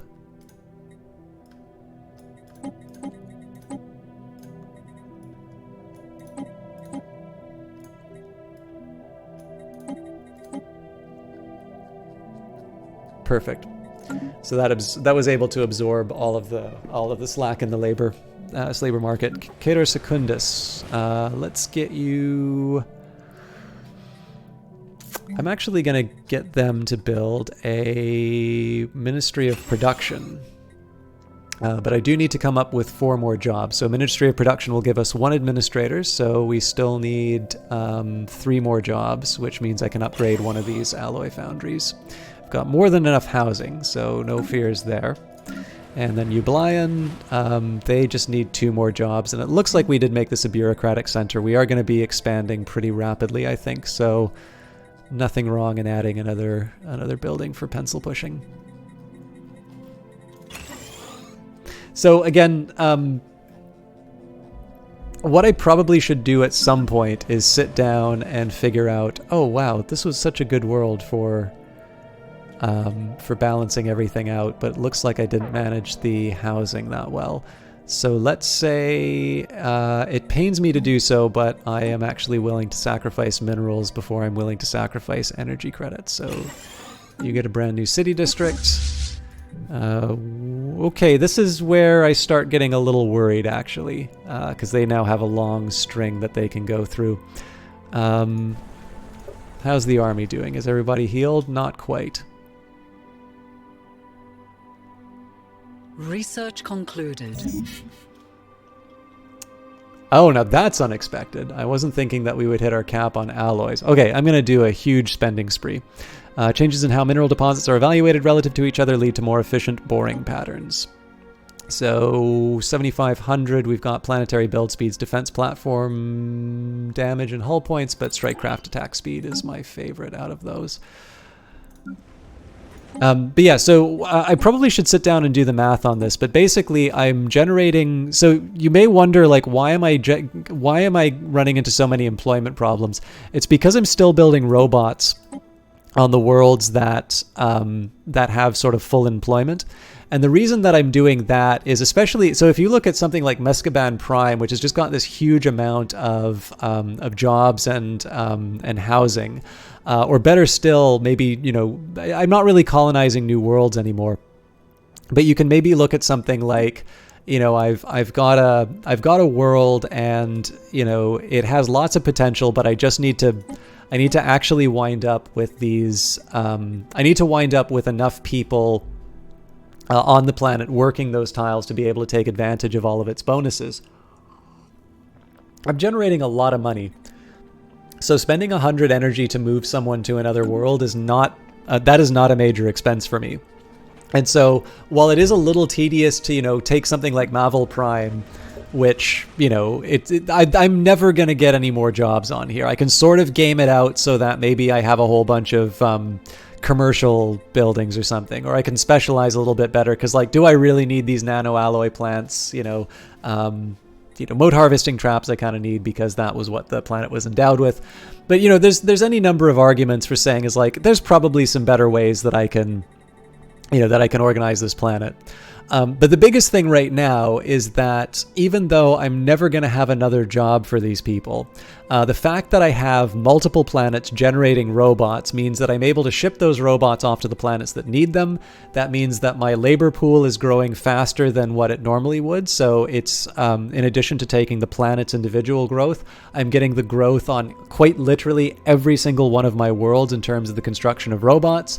And what that's going to translate into is basically more hands working the tiles that I need and generating what I want. The catch is, of course, this is why I'm freaking out about stuff like minerals, because at some point, when I hit that critical mass of all of these planets pushing into my ecumenopoli, which are just they're like massive alloy forges, I am going to have this, this terrifying demand for raw minerals. That's basically a level where I would want to consider building mining equipment that digests entire planets, which would be an awesome thing for an expansion, and Paradox should totally do.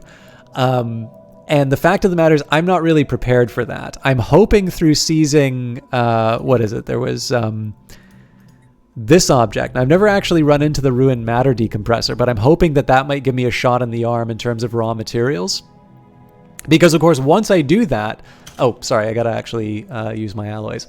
Once all of that is properly set up, the good news is that I wind up with this massive sort of military machine, which is able to just produce these terrifying fleets reasonably quickly. All right, so looks to me like we abandoned shipbuilding a while ago, and I should be upset with myself for that. So first things first, let's get a new admiral in, because we've got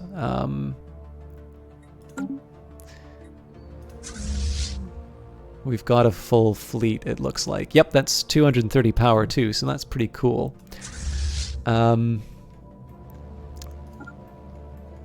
So as you can see, it's a long trip, but not a whole lot I can do about that at this point, to be honest.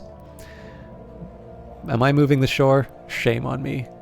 It's the 14th pelagic excursion.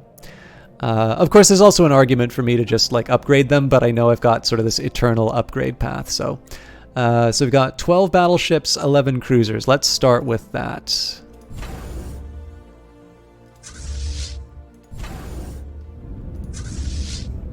Sorry, yeah, 12 battleships, 11 cruisers.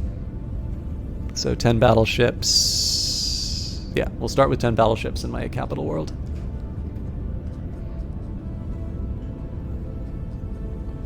As soon as I find it.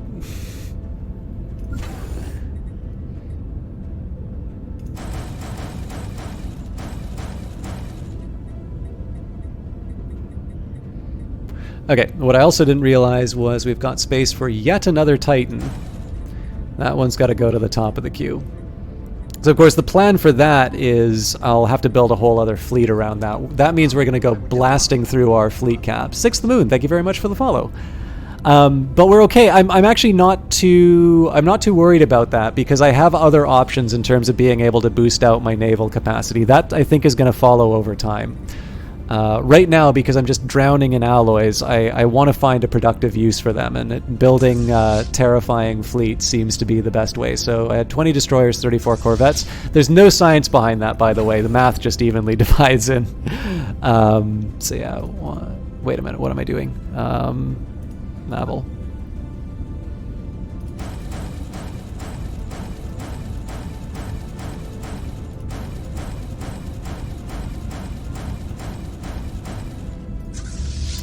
And then it was 34 corvettes, and that's basically my fleet in the box. I still don't use the fleet designer, just because it doesn't quite respond the way I want it to. And as you've probably noticed, I play the game slow, but I do tend to like a lot of control over my individual stuff. So, all right, 1, 2, 3, 4, 5, 6, 7, 8, 9, 10.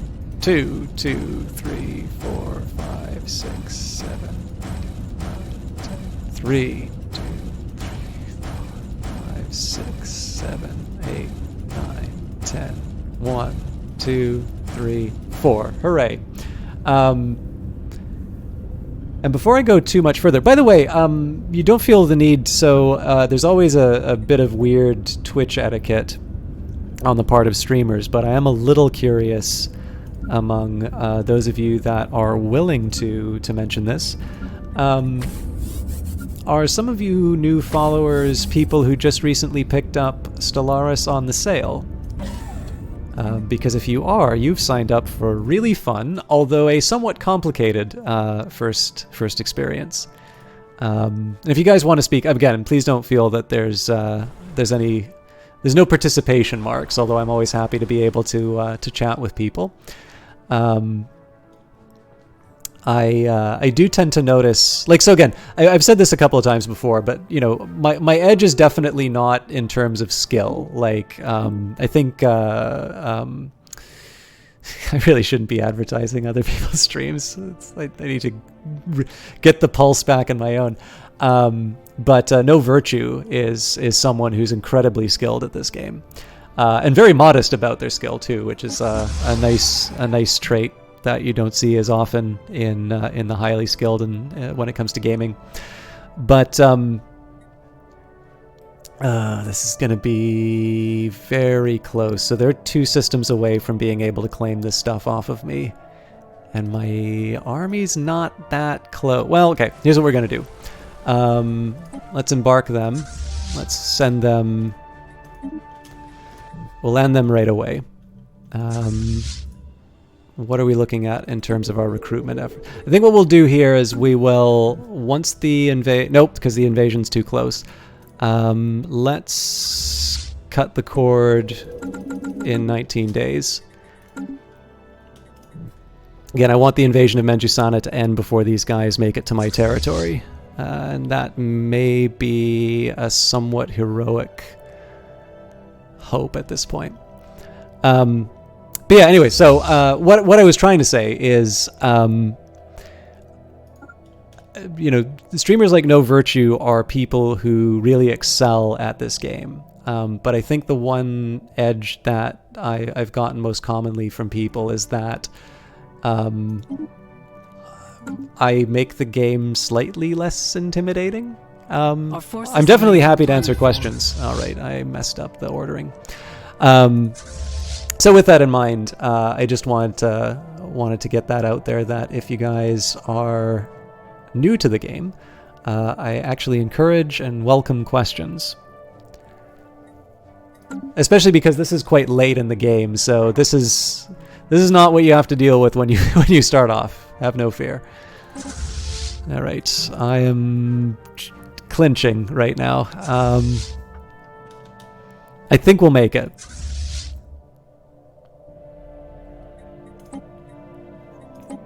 We've got two points.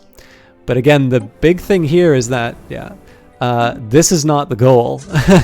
This is the nice to have. The goal is currently getting, but it is getting so bombed you can't actually see it. Well, that or maybe just the light isn't there. How are there? Okay, they're down to 865, so we should be able to sweep them. We actually may be able to sweep them aside with our replacement army as it is. But no point taking any risks. Let's just get everybody into the area, start the evasion as soon as we can, and presumably... Oh, they may not... Oh, no, they're on the move still. Unless they're repairing? Oh, this is great. I love this relic so much. We have scepter space with a strong scanning beam of the Surveyor relic, and a previously unknown resource deposit has been identified on QT1Y2K. So, and that was 9 trade. So that's nice to have, but I don't have any trading buildings in the area. I built this specifically so that I could... Oh, well, no, we can still build a trading. I feel like a bit of a dummy doing that, but I just want to make sure I've got my upgrades on the way too. I think some of these we don't own.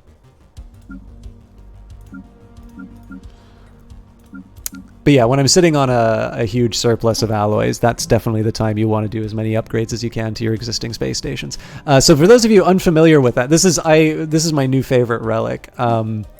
we found the Surveyor. So an incredibly powerful scanning tool that uses technology that cannot be replicated. Its origins are shrouded in mystery. It does not seem to have been built by the mining drones who last possessed it.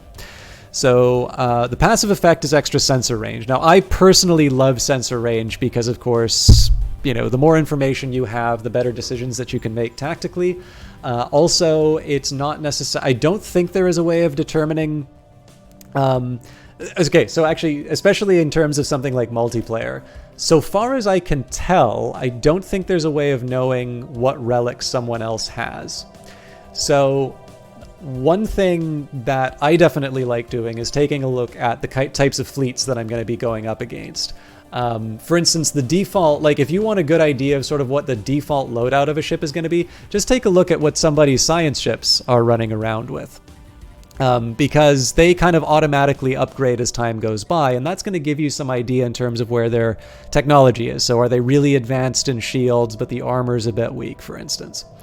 But of course, you know, it's like it's almost kind of like a game theory problem. You know, almost it's like there's common knowledge, and you know, it's easy to sort of game things a little bit. I guess you can't design science fleets, but like what you can do is you can sort of leave a Corvette out in the open and you sort of build it the opposite of what your main fleet looks like, and you leave it in you quote unquote accidentally leave it in a place that's easy to see, and you know, if your opponent isn't careful or they haven't sort of realized that maybe you're making a quote unquote mistake too many times, you know, they might build something suboptimal, and then you come in and crush them with your, you know, something that's designed to counter what they're likely to field against you. But the reason I say that this is a very subtle but very powerful passive bonus, if somebody doesn't know you have the Surveyor, you know, with some knowledge of the game, they're going to have an idea about what your sensor technology looks like, right? So I take a look at my science ship. I see that it's equipped with tachyon sensors. That means there's a sensor range of 4. And so I have a certain expectation in terms of where people are going to be able to see my ships in certain areas. Now, with the, you know, with the relic, this means that I have a +1 sensor range. I think there's also a tradition that'll give you a little bit of a bonus towards sensor range. And so what it means is that if you're dealing with a player who's quite knowledgeable about sort of what the ranges of things are and where it's good to sort of hide their fleet so that you don't necessarily know what they're up to, you know, you now introduce this doubt. You know, you could have some technology that actually gives you the range to look a little bit deeper. And of course, even if you can look a little bit deeper and someone knows that, that means that they're moving their forces further away from the things that they want to defend. And so that might have you know, that might also have a small bonus there as well. But of course, the signature ability of the Surveyor isn't the fact that you get extra sensor range. I mean, that you can get through the technology tree. It's the active effect. In this case, basically your existing systems get bonus resource deposits, and they can sometimes be very substantial. So for instance, on one of them I found 9 extra minerals, which, as we were talking about, is a particularly welcome development given that I am going to have an insatiable appetite for alloys before too long. I'm actually kind of counting on a surplus of alloys and hopefully energy if we can get past our current issues. I'm kind of counting on that to get past the fact that I'm going to be over my caps. So I'm kind of taking it for granted that even though I'm going to be building a bunch of anchorages, the extra fleets that I'm building with the Titans and whatnot, those are probably going to exceed my naval capacity by quite a bit, and I'm going to have the added costs to maintain them. But if I build enough alloys and I generate enough energy, I can laugh at those restrictions and just carry on with my day. Esteemed Chairman Tulanga, a decade ago, Djomar Limited pledged to support the artisan troop, and so you have. The time of your patronage is coming to an end, but we would be remiss not to ask, would you care to renew your subscription to the finest arts and crafts in the galaxy? Now, I am actually, so I'm in this beautiful position here where the amount of Unity that I generate per month will more than cover the cost of renewing my my edicts that cost Unity. I haven't figured out whether or not I can afford to lose the 10% bonus. But in this case here, I kind of like. I mean, I've built my economy sort of around that 5,000 cost each 10 years. So this, I think, is a relatively low cost way of getting some extra unity. Although it does mean that I need to stop building unity producing buildings. Obviously, we're running out of space again, so I think the time has come for me to build condos. This is Vancouver, the planet. And I need 2 more jobs on this world, but I don't think I've built a stock exchange yet. No, I have not, so there's my 2 extra jobs. Alright, how scared should I be? I should be very scared. And I think all of my armies are in place. I've actually probably been wasting some time with them, so... this is why the outliner is helpful. Oh no, the transport fleets are not there. Okay, so here's what we're gonna do. I need to stop them from taking my systems. So at this point, I'm just gonna land the armies, and they're gonna land when they land. This is gonna be a somewhat bitter fight. And then I'm also gonna prepare for the contingency. So in this case, I think we just 86 the transports. Weird. Okay. I'm going to move my fleet. So if I have to fight them, I have to fight them. Whoa. Oh, that was the Guardian Angel. Damn. I was kind of hoping for that one because it would have boosted my political power for my fleets. All right, well, repeal the moderate administrative sanctions. That gives me more power as a member of the council, so I oppose that. The enemy of my enemy grants the counterattack casus belli on empires that are not galactic community members and are in an offensive war against a galactic community member. I'm okay with that, again, because I am the Senate. And at some point I am going to start proposing some resolutions of my own, but in this case here, right now I need to be a little more focused on the war I'm fighting right now.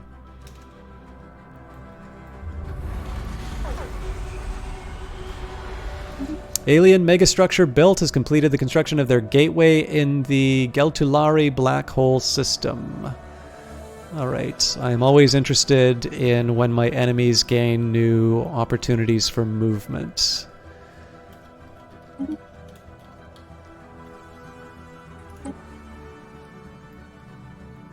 Oh, interesting. I didn't even realize that they had this this territory next to the Cooperative of the Econo Citizen Alliance. That explains why their economic base is so strong. I don't know, there's some really famous writer who said something about knowing your enemy, or maybe it was a Rage Against the Machine song. Our forces are making planetfall. All right. This is not my favorite engagement, but as long as we take the planet. Transgenic crops offer the nutritional elements of several standard food crops in one convenient package. So let's say more admin cap.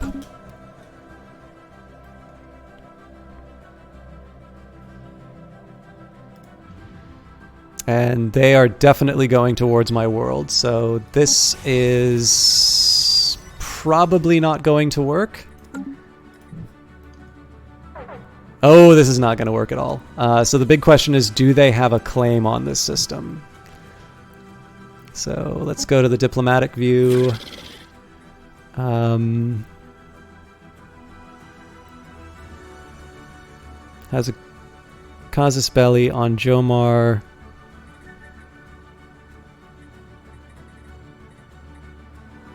Wait, really? Yeah, no, they've got a claim, but it doesn't say... Okay.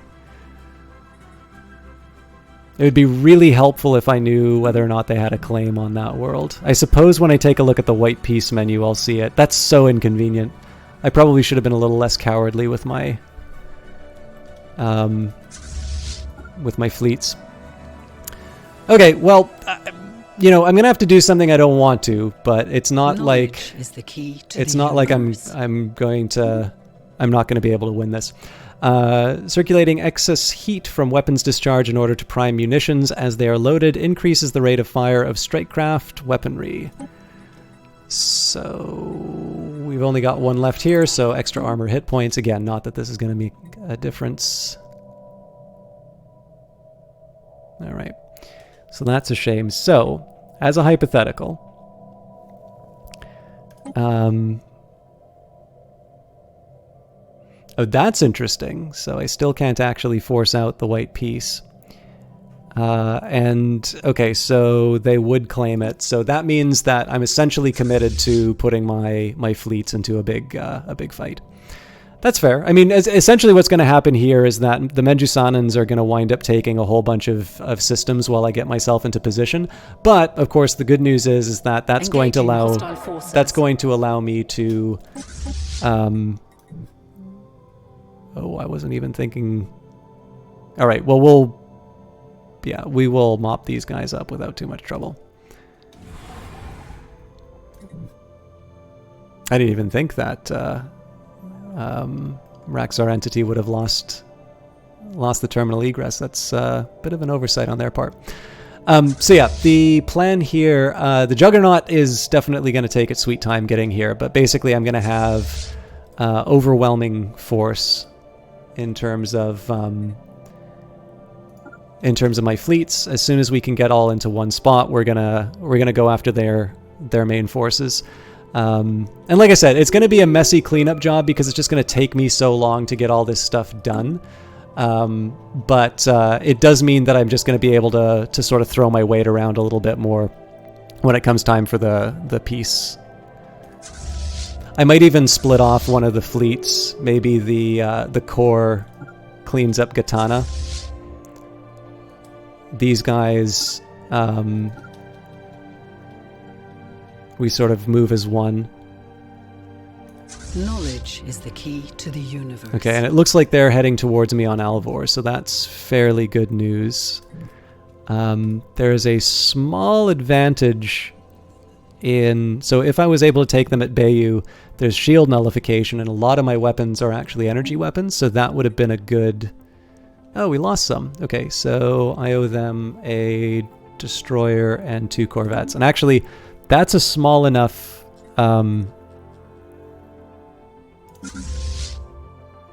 it's a small enough one that I feel... Well, no. No point in using the automated... the automated system. I'll just manually build those when the time comes. Perfecting the firing cadence of laser weaponry is a task that could keep the engineering elite of any given planet busy for centuries. So I think I'm kind of on a treadmill to try and get my energy credits up. I'm definitely going in the wrong direction there. Rushing the invasion didn't pan out. But yeah, we'll combine everyone in the Nivogi black hole. If they are, yep, they're heading exactly where I think they are. So this is good news for me because it lets everybody jump into the same spot. What are you doing?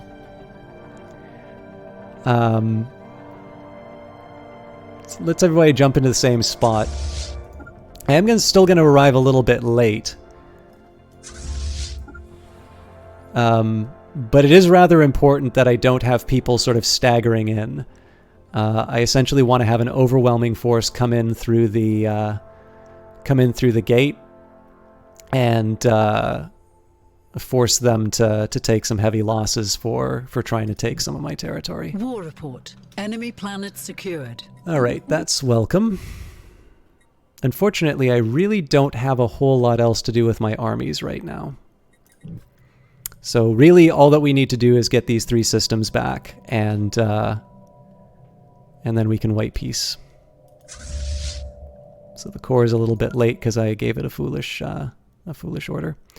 But as you can see here, this is more than we really need. But I did want to avoid too many ship losses.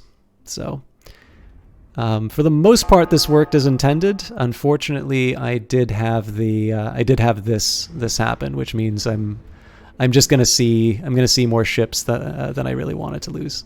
Although we do get a nice show.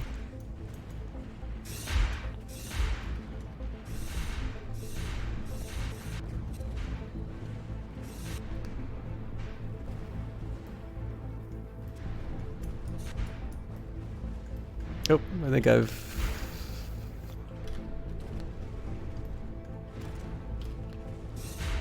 There we go.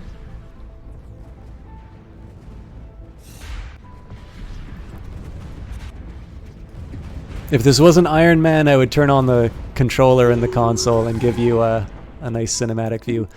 What's the Butcher's bill? 5 destroyers, 11 corvettes... Or, sorry, there's multiple. Alright, we lost a battleship. That's not good. 2 battleships. I think at this point, it's probably better that I just keep the fleets as they are. We'll sort of lumber along as a juggernaut, and then what I'll do is I'll just send some of the... what I'll do is I will take my main fleets. I'm going to move all of the ships to put those to the new sort of template, which is a size 230. And then I'm going to take the fleets that I've cannibalized. So these will be the ones that are called like the 14th Pelagic Excursion and stuff like that. I'm going to move them back to my home world for sort of a refit. That kind of seems to be the most sensible way for me to balance those priorities.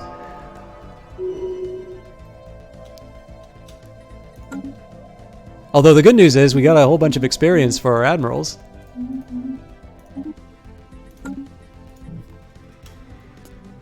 Okay, so as long as we can beat them to Gitana, I believe this means that my white piece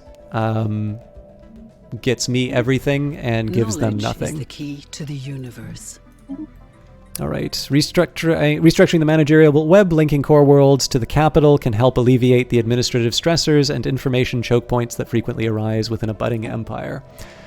So, as always, we look for the cheap tech, which at this point is basically anything but crops and army damage. Or sorry, no, army damage is an option. Crops and administrative cap.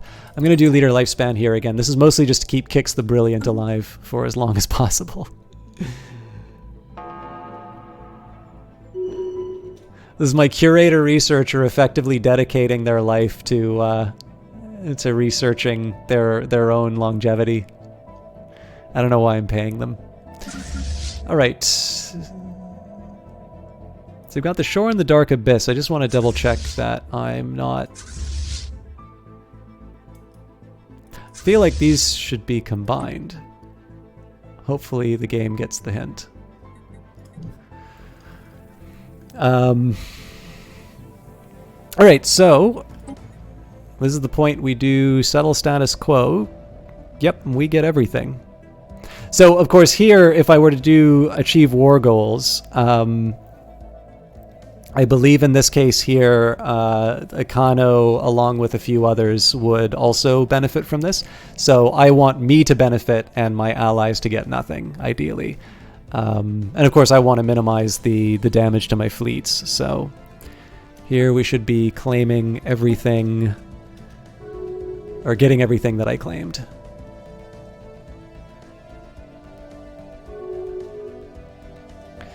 All right, if you would try to further take from us, or we from you, an imbalance would be created that cannot be corrected. A peace deal ensures continued spiritual equilibrium. We'll accept this for now. Okay, so the good news is we're not over starbase capacity, which I was a little worried would happen. Now, my first question is, did that... Damn it! So I was kind of hoping I would knock their economic power down by taking their capital world, and it looks like I needed to get even greedier. So that's not great.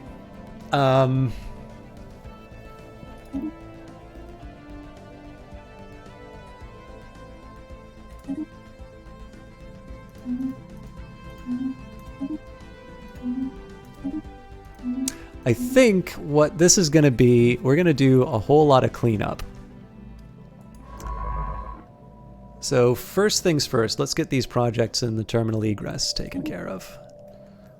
And then immediately after, I will get them back to assist research. I like queuing that. If you guys don't know how to do that, that's just shift and click. And actually, there's also a lesser known one, which is if you do control shift click, you actually put it to the top of the queue. I do still bring up the menus, though, just to show explicitly what actions I'm taking. I figure that's a little bit better than just saying it out loud, at least for those of you who like watching visually. So I got a few things I need to do. Number one, I need to realign all my employment. I'm probably going to redesign what some of these fleet bases are doing.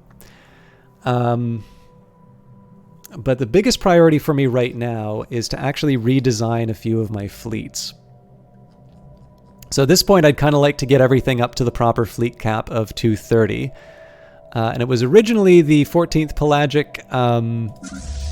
Pelagic Excursion that was my model. So it was 1 Titan, 12 battleships, 11 cruisers. So how are we looking for that?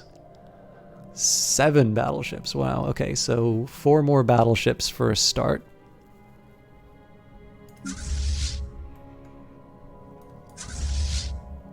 I think at this point, let's just get everybody in one spot. Oh, hello. We can now use the hostile takeovers, Casus Belli against the Ziodan Free Traders. Let's see what happened there.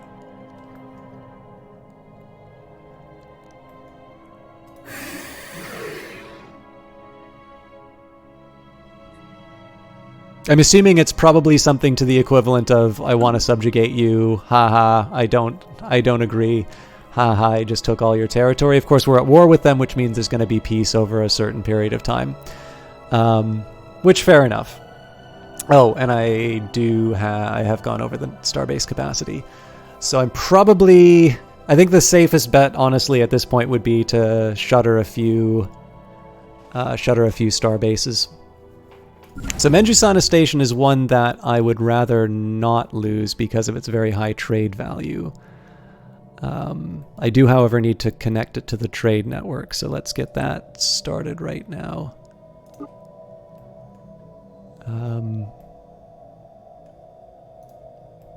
So we'll connect them to Murist.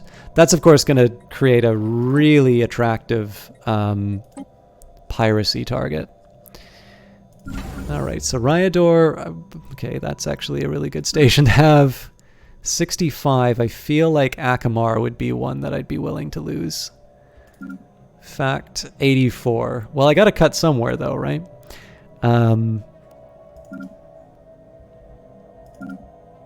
Okay, so as much as I want the anchorages in that, I think at this point we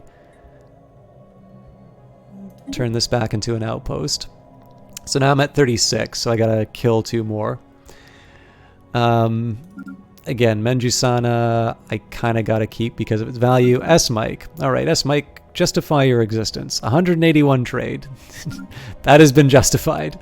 Now, oddly enough, the Quiet... Okay, well, the Quiet Dark normally wouldn't justify itself, save for the fact that I've got the Curator think tank there. And there's really nothing I can do about that. So... if I were to do the same exercise with some of my own stations... Oh no, they're all actually ridiculously wealthy. Satera. Oh, you know what? I bet Satera was originally designed to deal with piracy. Alright. I may need to reconsider that one, but I put a lot of money into that. Yeah, honestly, I think probably just killing the...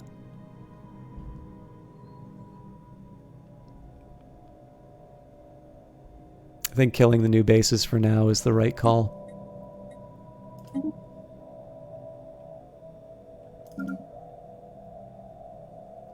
So that one gives me 178. Hello, the Eyes of Sin. You know, I'm always very happy to see you. How are you doing tonight? And this one seems to be a little bit easier to hook into the trade network. I think we just take that one, connect it to Menjusana, and the rest should kind of solve itself. So the good news is we should see a big boost in terms of energy credits for the trade value, or with the trade. And of course, that's also going to mean a boost in terms of consumer goods, but I'm not as interested in that.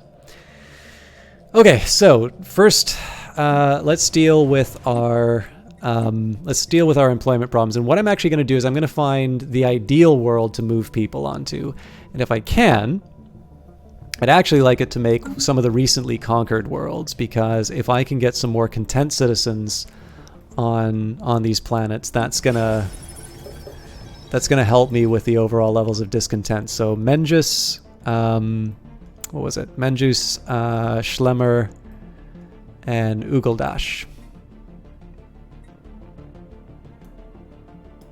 Well, number one, we've got housing problems. So, yeah, I can see why people might be a little cranky. Wow.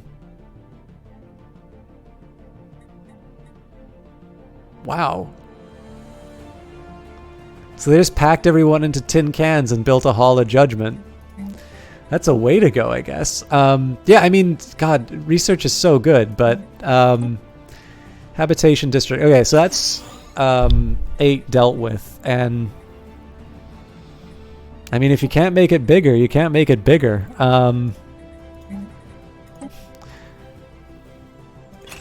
It sucks that I have to give up the science, but that seems to be the right call here. Okay. I feel like I need to wait until we've built the... Actually, hang on.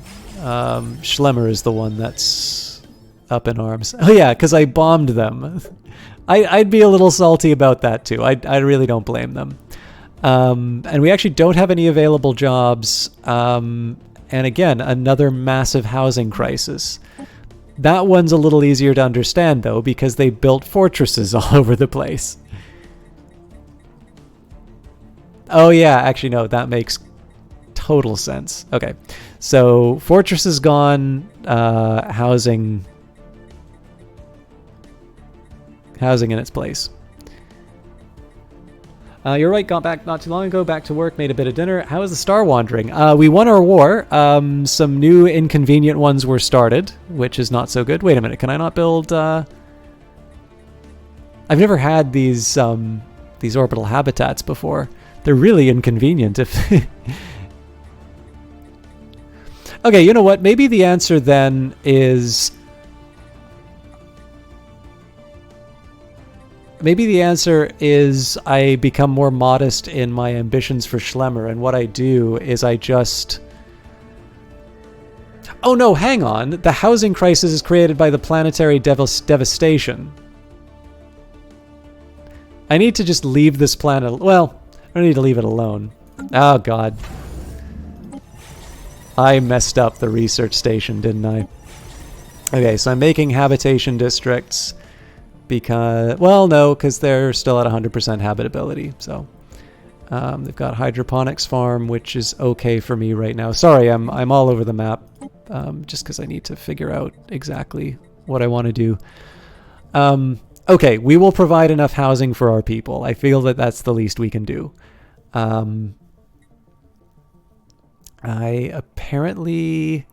don't understand why there's unemployment because... Oh. All right, carry on then.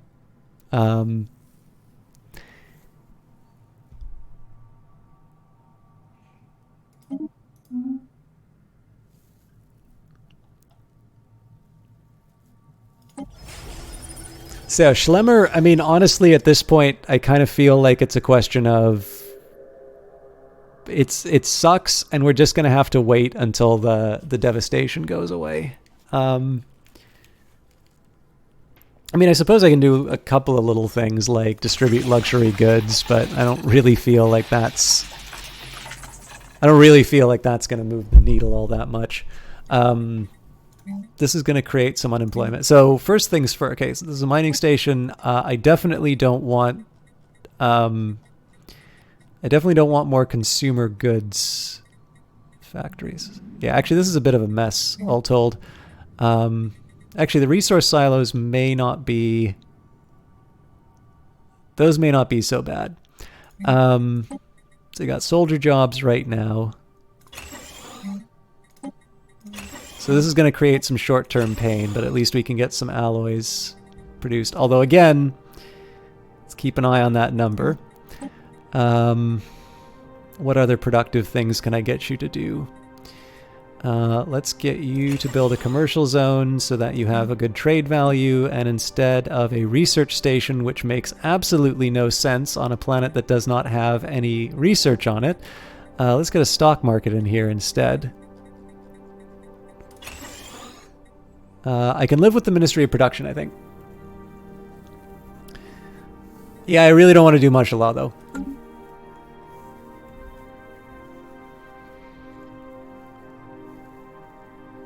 I'm much more... usually for this sort of stuff, I like building for the long term rather than just, like, putting band-aids on stuff, so...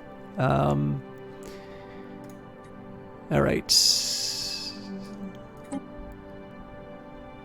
I forgot how many free jobs there are. This is also partly just a function of the fact that you'll notice I have a lot of stuff. So one of the reasons why I do that is it's really easy for me to get distracted unless there's an alert that like blinks out. And so one of the reasons why I try and say I'm just going to power through the problem is I try and structure things as kind of idiot proof as possible, because I'm just simply like, I already spend so much time on pause in this game that if I put something that's temporary on, it's much more likely that I'm going to forget that it's there, and in the end I just wind up losing like 10 years of what could otherwise be very productive work. It's completely an idiosyncratic thing on my part. It's not even like an optimal strategy. It just happens to be the one that works for me. The real answer should be I could finally find inner peace and let the AI handle stuff for me, but that just won't do.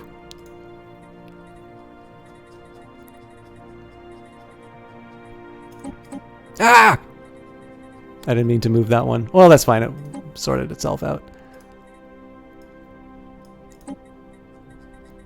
I'll also admit, too, I'm actually a little curious in terms of how rapidly devastation gets cleared out. I don't think I've ever run that experiment before, so this'll be kind of interesting to see whether or not I can outpace the negative effects of my invasion. Because if it clears itself up before it becomes a problem, that's fantastic. It seems a little pointless to have that threat in there, so I suspect it won't, but you never know. Okay, so... Oh, nope, I still have... All right, the job problems are in the frontier sector. All right, I'll let the ruler jobs rot. Is it all rulers? Yes. Now, I don't really have the minerals to completely rebuild this in my own image, but maybe I should give it the old college try.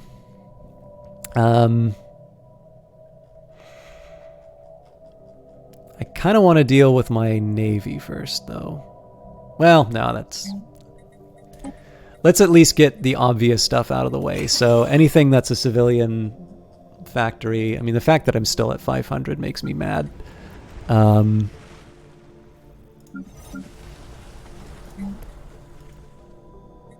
Okay, good.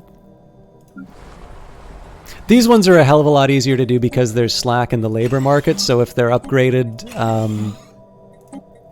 I'm able to... I'm sort of able to take advantage of that.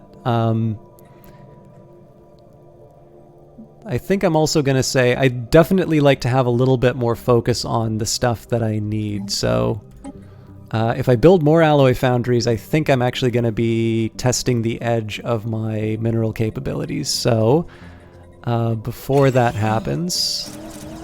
Oh, but then I'm going to have housing problems. Damn it. This is not the planet I build the mineral purification plants on.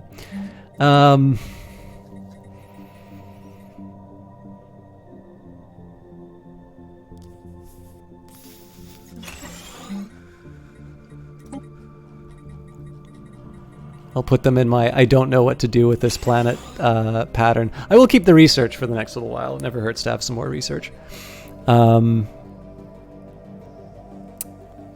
This is not real Brady. Hello, not real Brady. How you doing? All right. So I feel a bit comfortable with where this is now. This is where I want it to be. This is a nightmare. I don't want any of this. Crap. Okay. Let's not stand on ceremony. We're gonna need a hell of a lot more minerals to solve this. Oh god, I don't want you... Ah!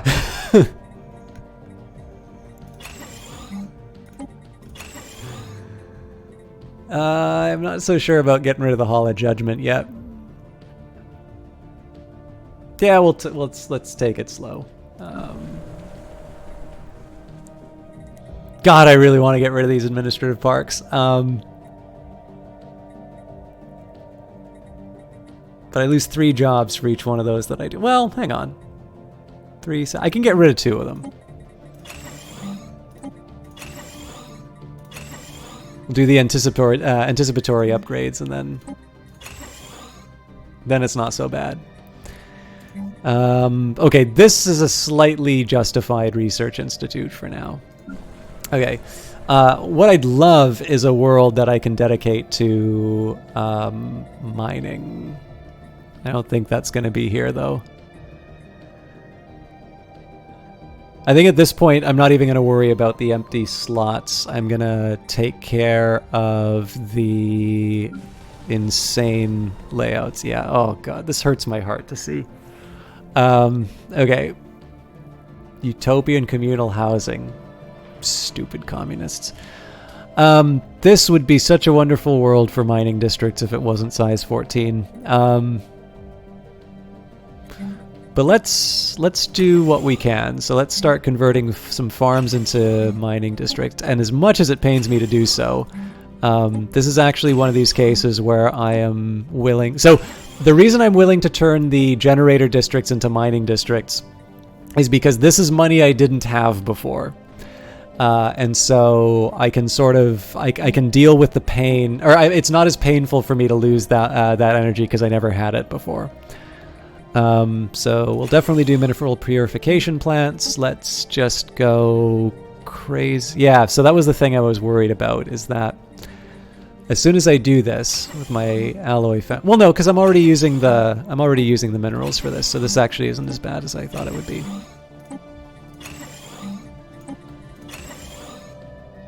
Am I already replacing you? I suspect there will probably be some unemployment consequences for that, but this is actually not a bad little alloy center, and I may or may not get rid of these research complexes because, again, it's hard to argue against having more tech. And I think we have the same story going here. I also completely forgot to take a look for rare planetary features. I'm going to hope the AI at least took the obvious steps.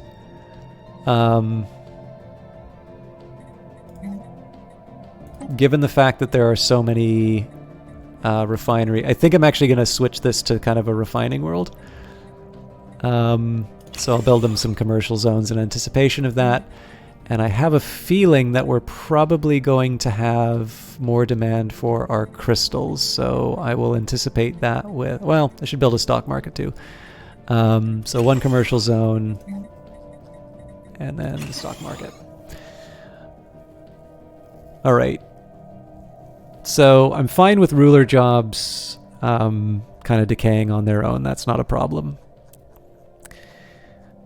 The surplus of alloys tells me that I should probably be thinking about my space stations right now. Thing is, I actually don't have a really big plan for most of these. So maybe I do the right thing and just ignore them for a little while. Oh no, actually there's a couple things I can do. Anything that's not already a citadel needs to become a citadel, so...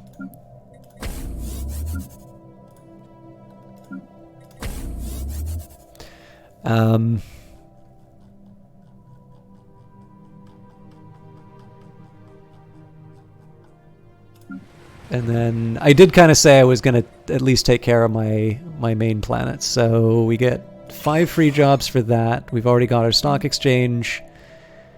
And I have a feeling I might be going a little crystal crazy based on some of my last few moves, but it is the one that I have sort of the largest deficit of. And then Hanatron, what did I want out of you? I know I can get 5 free jobs by upgrading this. Why did I build a Paradise Dome? Right, because you were my mining focus.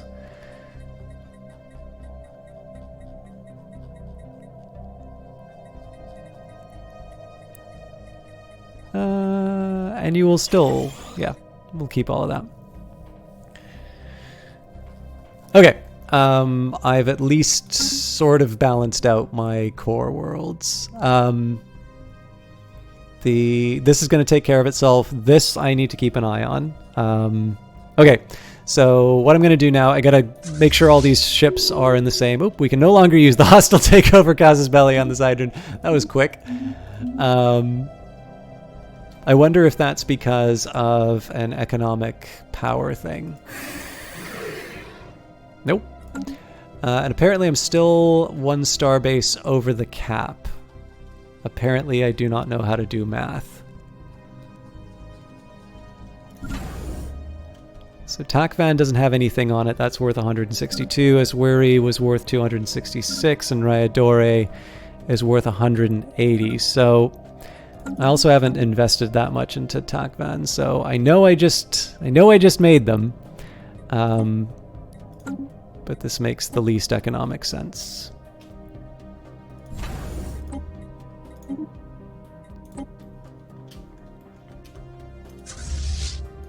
All right, so like I said, I'm gonna basically cannibalize some of my fleets. Cooperative Menjusana has made a protectorate about the... Yeah.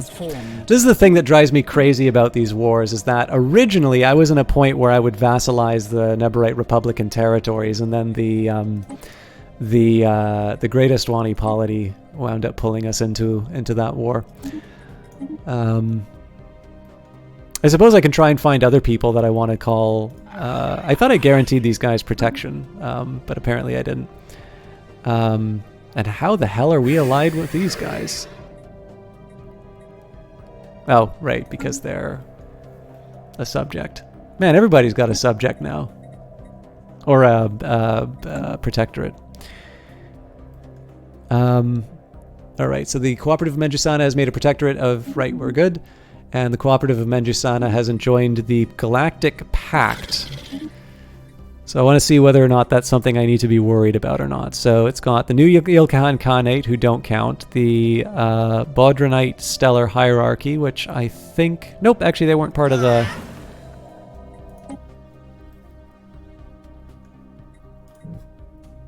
Oh, they're new. All right. Also, I really like this lithoid design. And the Interstellar Huron Republic, who I suspect probably just showed up on the galactic stage. Yeah, okay. So this is an absolutely meaningless federation. I do not need to fear it. Okay.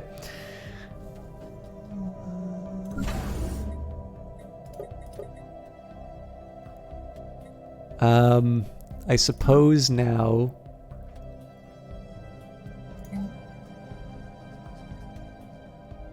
All right, well, there's some basic things that I can do. Okay, we've got the resource silo.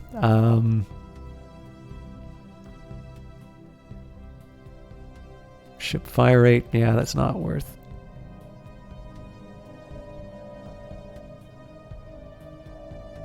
None of these are really worth building unless I have cause. So you know what, this is going to be, I think what I'll do is I'm going to do like one full audit of my existing star bases just to make sure that they're doing roughly what I think they should. So for instance, Yedra, like, is there a reason to try and extend the range at all? Not really. This is definitely very haphazard in terms of its defenses, but I do kind of need to allow for the possibility that I might want to put up some kind of a defense, so at least reminding myself that this is how I was going to do it, I can accept. The This is in the Varanus black hole, yeah. So, okay, apparently I can't build more defensive platforms. Yeah, there's really not much else for me to do there, actually, so that one's fine. Murist, this really isn't an appropriate defensive platform anymore, really. So let's just come clean about it. And so, I mean, the next question now, of course, is whether or not I want to dismantle it in favor of something else. In this case here, I think I'm just going to convert it to anchorages. Now, this is a little bit of a shame because, of course, had I been thinking about that before, I would have... I will keep the... well, no. The one defensive plan. Well, it says 8. You know, had I been thinking, I could have sort of... I could have dismantled this one and kept one of the other ones with a high trade value. But in this case, let's do... Is there any benefit to a listening post here? Not really. Well, he's near the black. Oh. Sorry, I just need to think for a second. Yeah. Let's do... Surely I have a resource silo, yeah. And then eventually I'll be able to upgrade the anchorages. Okay. Beham is actually in a very similar state, except that this is a much more contested area. So I think at the very least I need to build something in Kuzam before I consider getting rid of this one. So I'm going to keep that as is. This is exactly the way that I want it, but at the very least I could build a resource silo. Waleas, I think we're in a similar state. Oh, that's right. I also want to see if I can build any dark sites.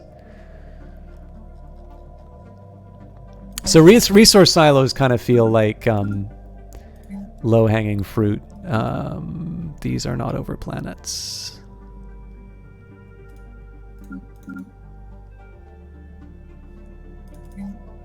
Right. Okay, Thabit.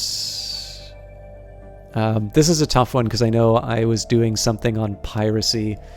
I'm going to keep it as is for now, although honestly my piracy strategy is to largely ignore it, and that's a problem. I think I need to smarten up on that front. I don't think I can build a dark site here because there isn't a planet. I'm just making sure I'm not misreading the planet symbol rather than thinking that I can build dark sites where no planets exist. Right, so I can give you a resource silo at least. Same with you. I know resource silos are boring, but given the fact that I'm hitting my caps so regularly, gives me a chance to catch my breath. Where are you, Acer? You don't have a planet, so you're not interesting to me. Savis, looks like I've already had all the good ideas, but we can at least put a resource silo in.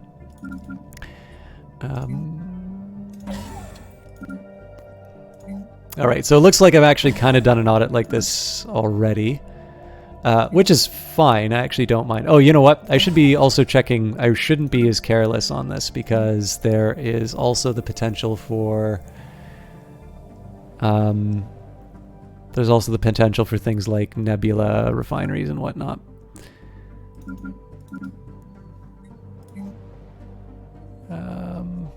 So yeah, I do actually need to go through the list. Well, that's fine. Again, I'm not going to redo everything.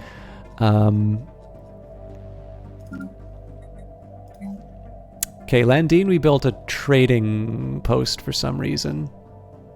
It doesn't hurt, but now that's got a crew quarters. I mean, that's fine. At the very least, I can keep my fleet's base there at a lower cost. So I'm not gonna change that. I think in this case we just throw in a couple of extra anchorages. Produces trade value for each trade hub. Well, I mean, I don't have anything else to do with it, right? So I can build a black site. I think if I decide to get... Actually, you know what? Screw it. We'll get rid of the crew quarters because I can base my fleets elsewhere. We'll build a resource silo because apparently I'm going crazy for those today. Dimas. Yeah, well, now I know where I can base my my fleets.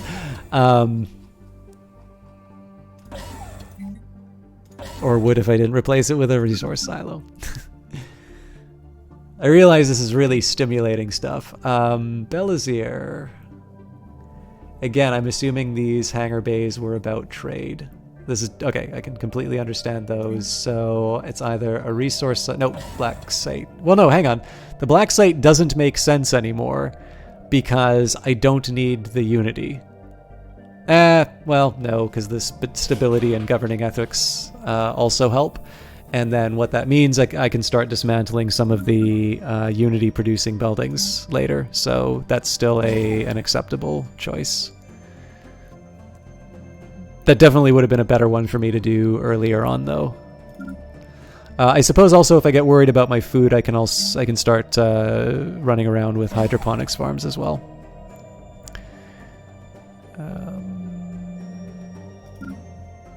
All right.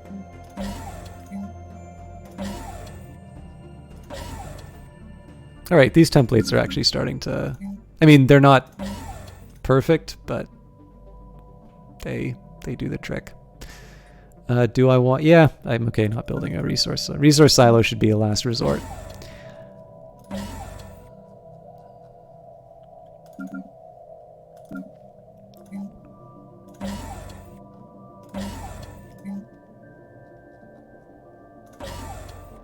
Incidentally, for those of you who've not played Off-World Trading Company, totally unrelated to Stellaris, but an excellent game.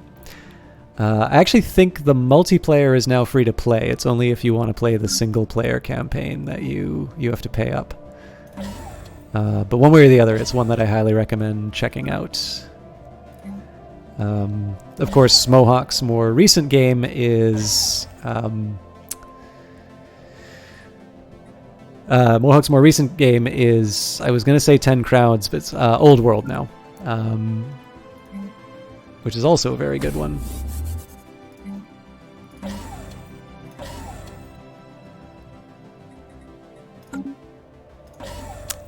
Black site first, then I can worry about silos.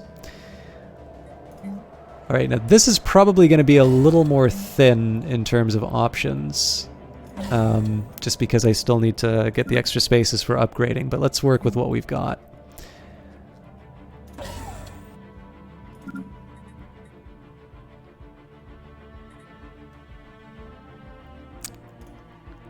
I guess, as much as it pains me to say this,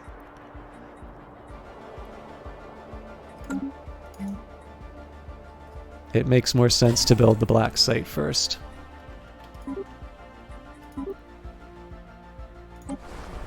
No, it doesn't, because this isn't the right system. Get out of there.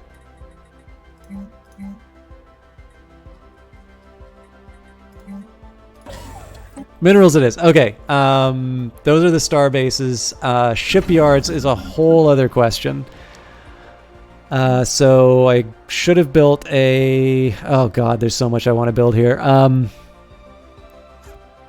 Black hole observatory for sure, because that's rare.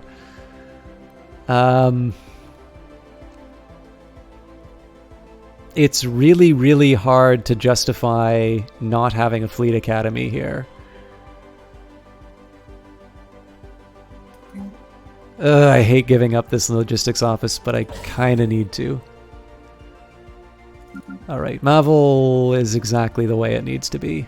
If anything, it needs more shipyards. S-Mike, I think, is our recent acquisition, so I suppose the question is whether or not I want to go crazy and put four arms on this thing. We'll start it off light. I won't build the resource silo yet. We will do the anchorages, though. Yeah, so S-Mike I'm going to keep at least for the memories, but I may change my mind in terms of where it fits in terms of the overall kind of fleet construction. Okay, I know at some point I'm going to have to do some other upgrades to the overall structure, but I kind of feel I can at least do this on a case-by-case basis, maybe when I get the alerts, production's done.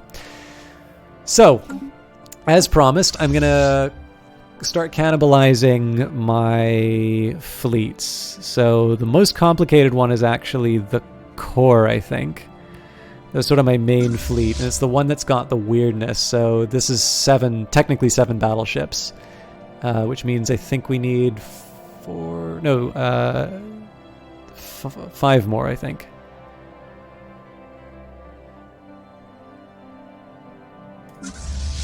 Yeah.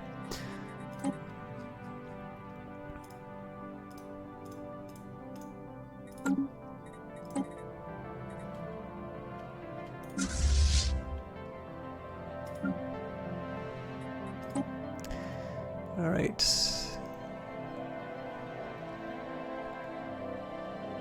Oh wow, we actually... Okay, that's ready to go then. I'll just get them to upgrade immediately, because that'll also mean that they get to heal at the same time. So the ocean is the next one. And again, I think we're in a case... Really, we're just looking for 5 battleships. This is actually going to be a lot easier than I thought it would be.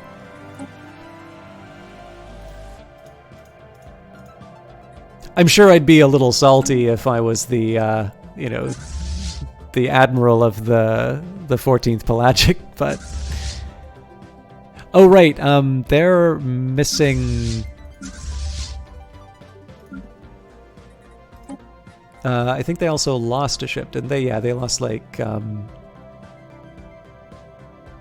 so I need a... Looks like it's a cruiser and 3 destroyers.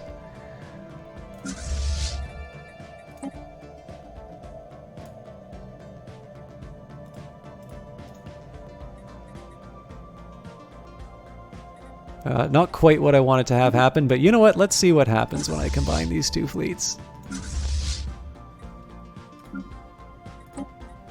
And I still screwed up the numbers somehow.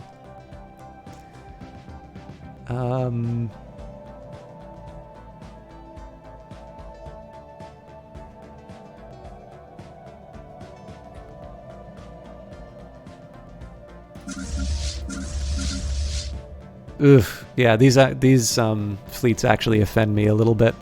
Okay. 12, 11, 20, 34. 12, 10, 20, 34. All right, so I just I miscounted the cruisers. Don't take it from the sail.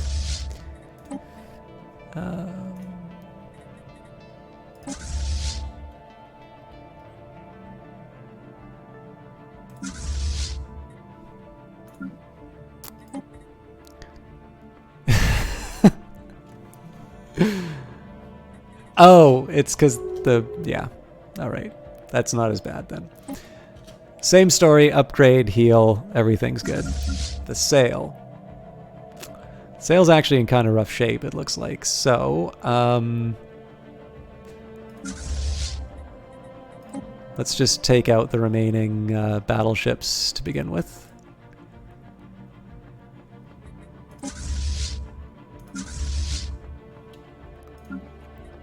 Oh, they also probably don't have a Titan, do they? Oh no, they've got a Titan, so... Whoa! Alright, I am also going to need to think very heavily about my mineral usage now. I didn't expect that to happen when the month turned over, but I can see exactly why that happened. I mean, the solution to this is really easy. I just buy my way out of it, but...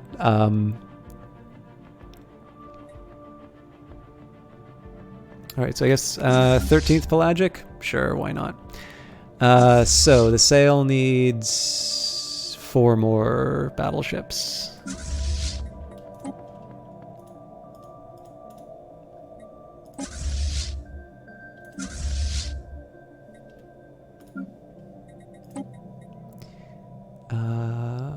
Okay. 3 more cruisers and 4 more destroyers.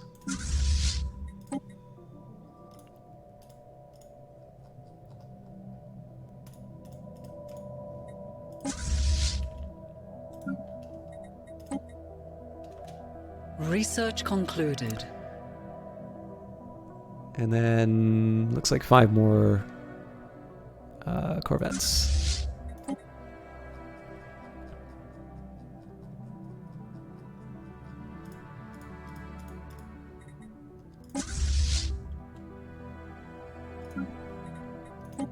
Actually, what I'll do here is I'll take the 13th and 14th Pelagic. I can afford to combine them now. I suspect this might mean I have a surplus of admirals. I should maybe start taking a look into that. Oh no, that one doesn't count though. Meet your new command. Alright. The river. Alright, we gotta figure out what's going on with you. The river needs 6 more battleships, which we may not have. Yeah, we've only got 3. Oh, but they've got 2 Titans. Oh, that right. Of course, they've got 2 Titans because I've been consolidating too much. Okay.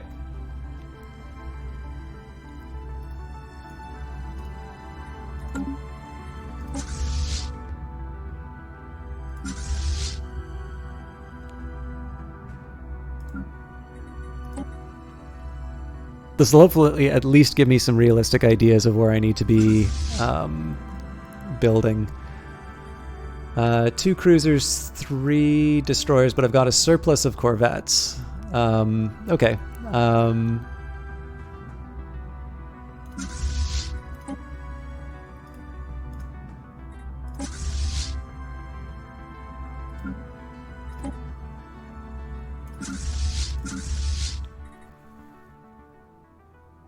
I went to the wrong one.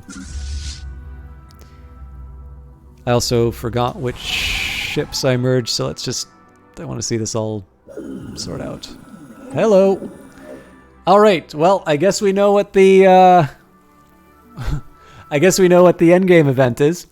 It began as a subtle shift in Adix behavior, scattered reports of their ships, once rarely seen outside their own space, now being spotted in remote systems all across the galaxy. Highly advanced scouting vessels visiting ancient ruined worlds, refusing all hails and fleeing when attacked. Their purpose and mission unknown until now. We now know that the Adix were preparing, recovering the databanks of the survey beacons and automated scouting posts left behind when they retreated to their present borders, gathering information for their return to the galactic stage. In Adix space, fleets are gathering, armies are being mustered, and ancient factories roar to life. For the first time in an age, the Adix Crusaders are looking outwards beyond their borders and towards the galaxy at large. As their decaying shipyards are repaired and refitted and dormant systems of Titan foundries come online, the rest of the galaxy is left with only one question. Who will this once sleeping giant target first in their quest to reclaim their age-old glory lost? Giants in the playground or decrepit fools? Giants in the playground will pay respect. Alright, so these guys are dangerously close to my borders, which means I need to take them seriously, and I need to ideally take them fast. I am a little lucky in the fact that the Cooperative of Menjusana is a small buffer and that I just got over a war with them, so I'll be able to pour resources in. Anyways,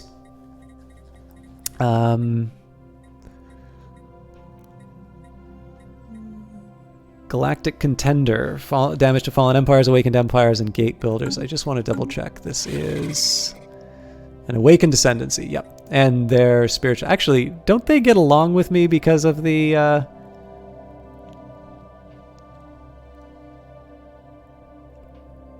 Yeah, we are Zarklan's chosen. How dare you? I was just thinking, I wonder if we can use the head of Zarklan to... use the head of Zarklan to get fleets to take them on. So there's a couple things that I want to keep in mind for this. One, I want to take a look at the structure of their fleets. What are their battle groups made out of? So it looks like it's actually a pretty even division between psionic shield and neutronium armor. Lots of plasma cannons. Okay. So other than the fighters, I think it's fair to say... maybe not. Yeah, there's definitely some shield penetration. They definitely seem pretty heavy on the... the anti-armor, if I'm completely honest. but I don't know if it's something that I would really want to risk going all shield for, because if their screening vessels kind of wind up ripping through that, we're not going to last very long against them. All right. Again, they're going to want to expand as quickly as possible. The good news is that it does come at the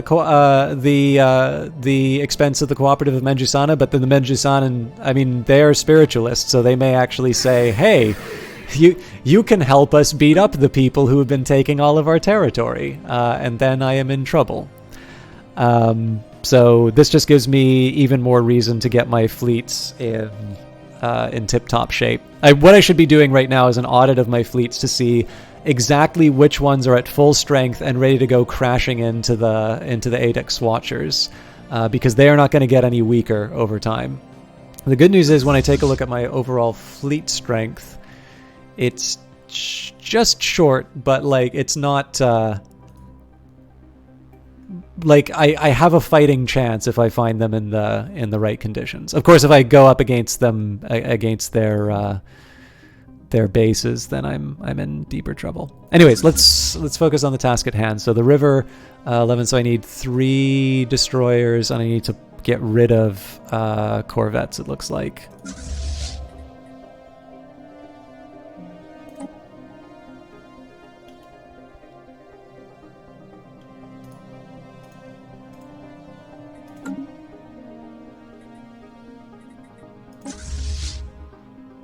Man, I really like kicking out my my admirals.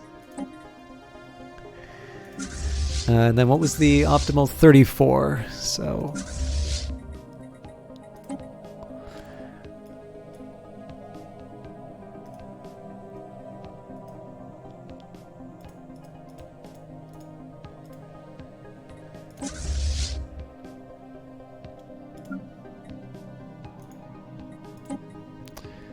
okay, so the river's sort of done, but obviously I need to deal with the battleship shortage. So it looks like it's the shore is already being dealt with. So really, it's the pelagic excursion. The good news here is that the pelagic excursion actually has a surplus of some of the stuff that it needs. So it might actually make sense for me to just send them to one of my shipyards. Can I build another Titan? I can, unless it's already under construction.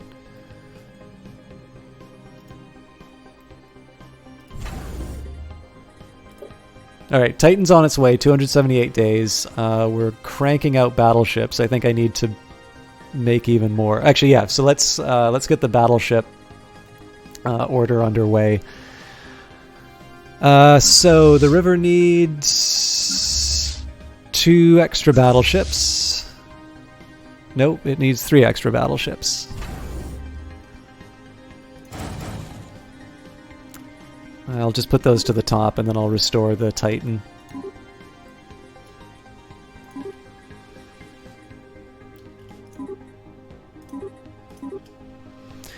Okay. Was that it? I guess it was. Now, of course, this is the part where it's really going to hurt. I'm going to need 24 battleships for these two ships. So, yeah, we're actually, I think, I need to be a little more thoughtful about how I'm handling this. Okay, so we've got the shore. So I'm actually going to take the spare... I'm going to take the spare battleships out of the shore right away. So the tidal will meet with the sail. This is obviously going to be a long trip. That does not make any sense. Oh, it's not the sail, it's the river. But I still have a gap of 6. What the hell did I do wrong? Oh, right, because the cruisers are on their way. That's fine. Okay, so what I need to worry about now is my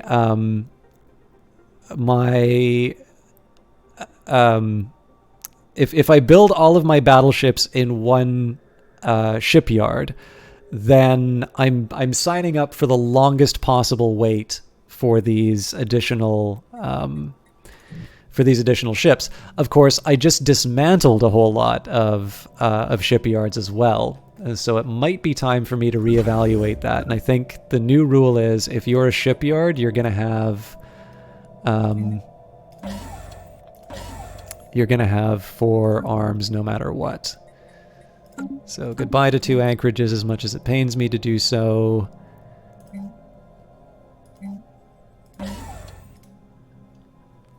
Obviously, I'm going to put those right at the top of the list. Quiet Dark should already be ready to go. Okay, so what I really need to be looking at right now is where are people going for their upgrades? Where are people going for healing? The ones where people are doing upgrades, those will not be useful to me. Actually, ideally, they're going to be heading to the Juggernaut. So the first thing that I want to do, the easiest thing for me to do with the pelagic excursion, actually, sorry, there's one important thing I'm going to do with the pelagic excursion. I'm going to take 1 Titan out. I'm going to call it the stream. Okay, so it's the stream. Ah, damn it. All right, well, I'll just manually rename it.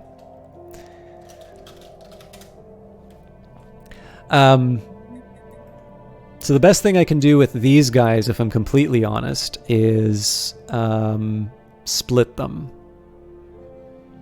But, so 1 goes to Quiet Dark.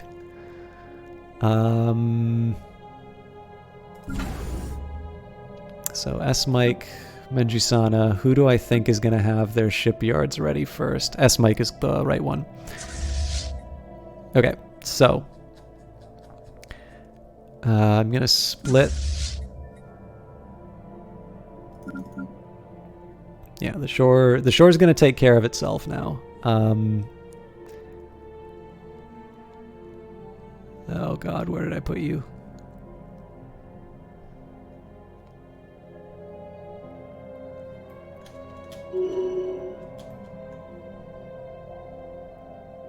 Did I just suddenly lose a fleet?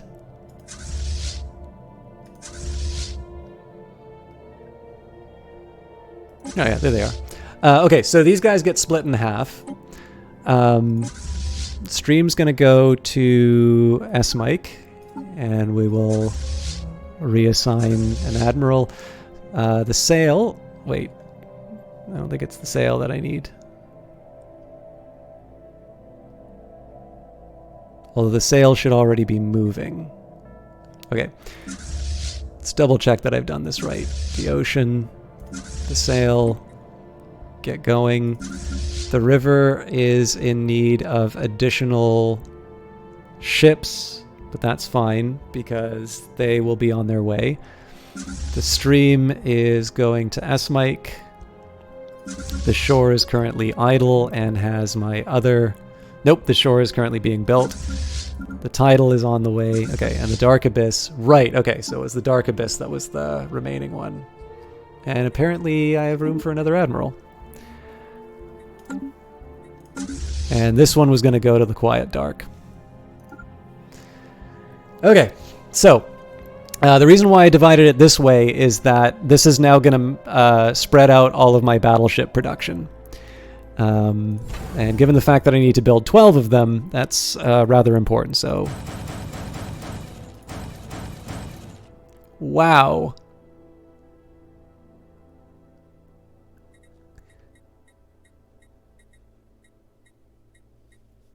I'm actually willing to empty the treasury on this one.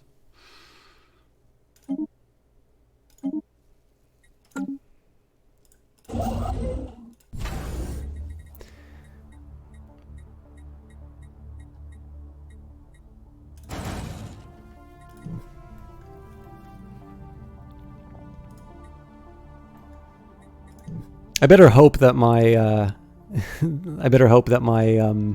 anchorage is build fast enough too. Okay, 2's a start. 2's are still working at full capacity. All right. Next up, let's say... Well, I've already got the head start on the fortified core layers, so let's work on that. We are short on exotic gases and rare crystals. I'm going to have a guess that this is probably something to do... this probably has something to do with the worlds that I just acquired. For these ones, I'm actually willing to sort of see how it pans out. However, I am going to need to deal with the mineral deficit.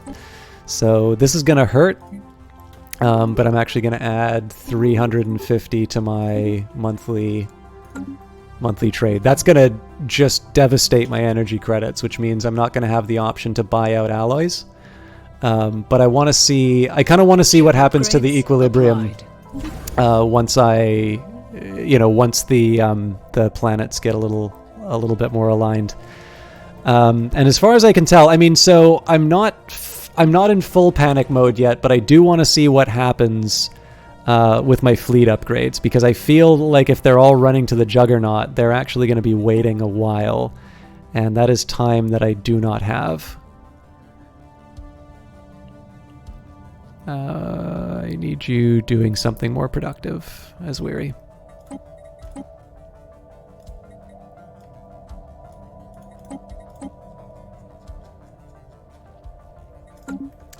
All right.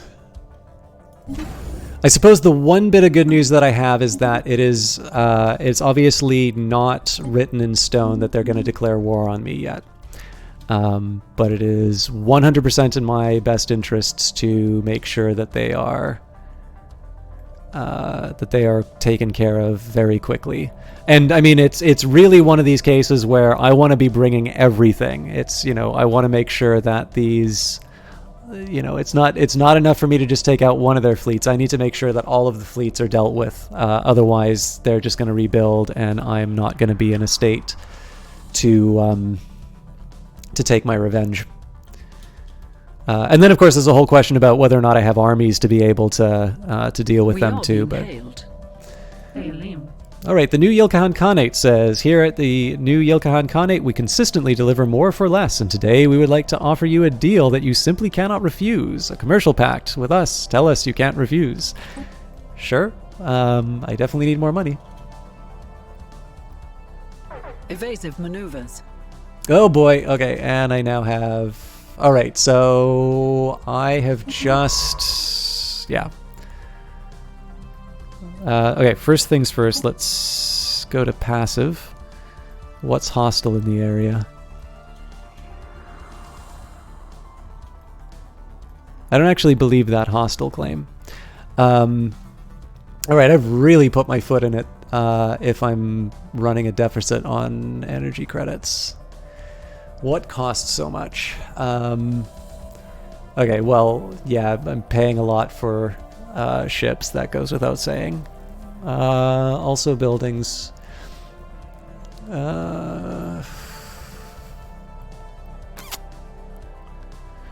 This is the thing that sucks. I kind of need all of it.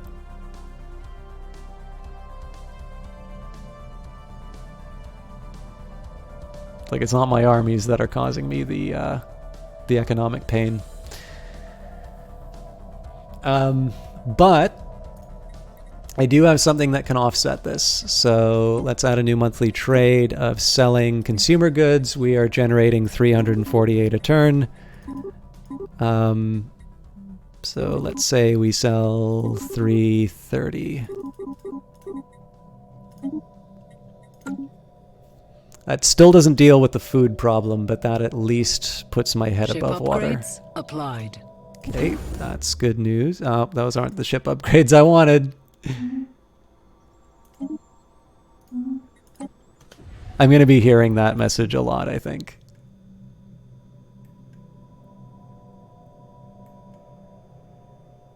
Again, I have to assume to a certain extent some of this is going to be a reflection of the state of the conquered worlds, and that's some of this is temporary. But that may also be a bit of wishful thinking on my part. Ship upgrades applied. Yeah, so here's the thing I am most worried about here. And I think my three main fleets instead of getting proper upgrades, they are all lining up in the core. So let's try and push things along. This is gonna delay my plans by a bit, which I don't like. But desperate times call for desperate measures. Okay, so Menjusana Station. Where are you?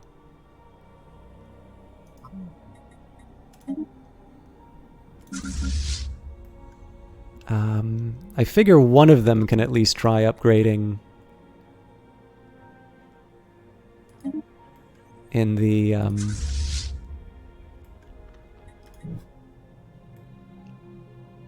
that's the core. The sale currently doesn't have orders, so didn't Landine have something that could? Nope, it's all anchorages. All right, well, it's not my favorite choice, but we'll put them in after.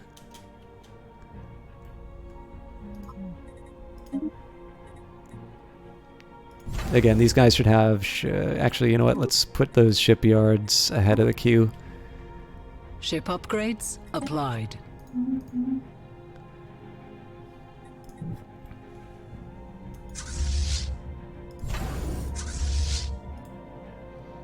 And I'll see if I can get away with moving the... damn it.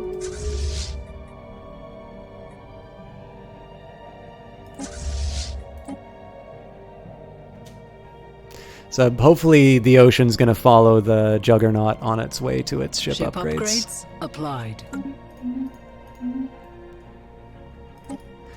All right, so now we're sitting at a deficit on our consumer goods. I mean, that makes sense because, of course, we're getting rid of our capacity for that, but it does make things inconvenient for my buying and selling. We'll find an equilibrium. I'll just find the equilibrium through practice rather than ship upgrades mathing it out. Applied. Ship upgrades applied. This is like the one upgrade, the one bit of upgrade news I really don't need. Ship upgrades applied. Okay, Knowledge is the key to the universe. These are not numbers I'm proud of, but they're numbers I can work with. So, a minor improvements to transmission efficiency adds up to a sizable reduction in overall energy loss. One of the things I'm going to do here is... Well, no, I can't really afford to. I am, however, going to increase my shield hit points here because we know we have a small edge against the freshly awakened.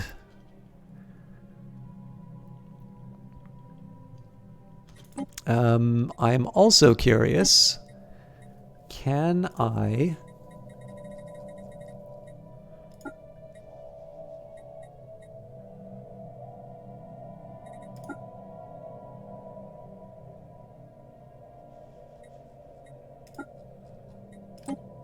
Okay, I'm not yet at a point where I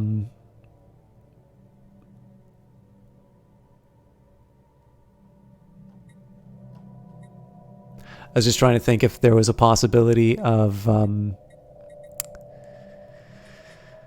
was thinking if there's a possibility of kind of declaring the Adix Watchers sort of the enemy of the state and getting the whole galaxy after them. Applied. No such luck. Ship upgrades applied.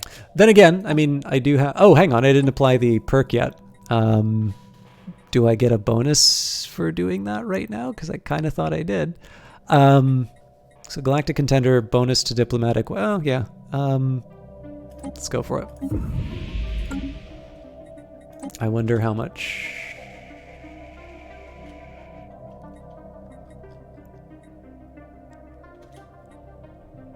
Still not quite enough. Interstellar debris analyzed. I'm hoping we're done with the terminal egress now. Ship upgrades applied.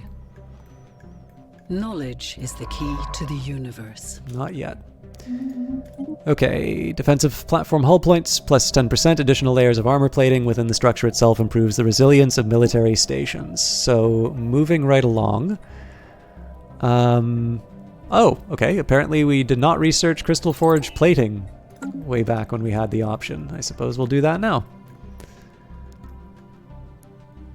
It's actually very... I don't think I've seen a... Ship upgrades applied.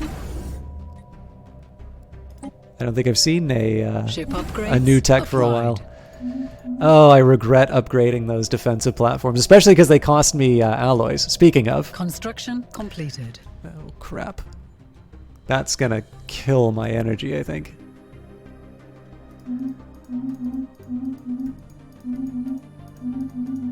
But it should give me a little more wriggle room for my... Alright, why isn't the ocean doing anything? Oh, because they... yeah. Because they're relying on the Juggernaut Ship upgrades applied. to upgrade. Ship upgrades applied. This is gonna drive me nuts. Okay,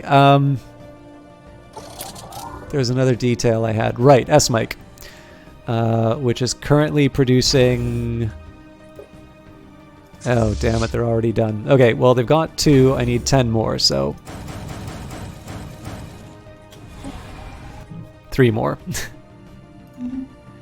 Again, I gotta keep this thing churning as much as I can. Every second where I don't have a... Ship upgrades applied. Every second I don't have one of these star bases upgrading or building is wasted time. Governor Toolbig has become more experienced, but with this experience has come an increasing stubbornness. The governor has become quite obdurate and is having difficulty accepting new ideas. Knowledge is the key to the universe. All right, leader lifespans up. Regiments of periodic cell revitalization treatments keep the leader class spry and active beyond traditionally expected lifespans. So another 5 years. If I can... Oh, wait, right. This isn't related at all to any of my ships. So clearly we've got a food problem, so let's do transgenic crops. Not that that's gonna... That is definitely not going to get me out of the problem that I have. And we've gained the crystal forged plating, so introducing crystalline matter into the forging process further improves the ultra-hard qualities of crystal-infused metals. All right. Sorry, I just need a minute to... Right, it's because I've gained all this extra stuff. Well, you know what? That gives me a... That's actually not that terrible, because this gives me a bit of a little breathing space as far as some of these upgrades are concerned. I'm probably at the point here where I should just go to war with the navy I have. I'm super nervous about that equivalent military strength.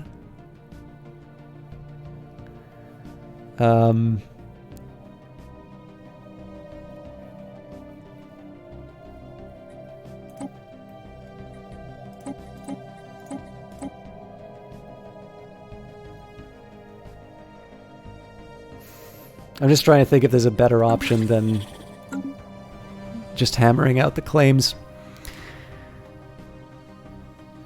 Well, okay, actually, here's the thing. What I want to do, I want to wipe them out, is basically what I want to do, so I can't just do random claims. I want to, we're 1 short. But it's within my ability to claim. It'll be really weird because there's going to be gaps inside of it, but I may also get, well, if I did declare war and threat containment, yeah. So that actually makes me wonder. I don't recall. Again, this is funny because I see so few of the endgames.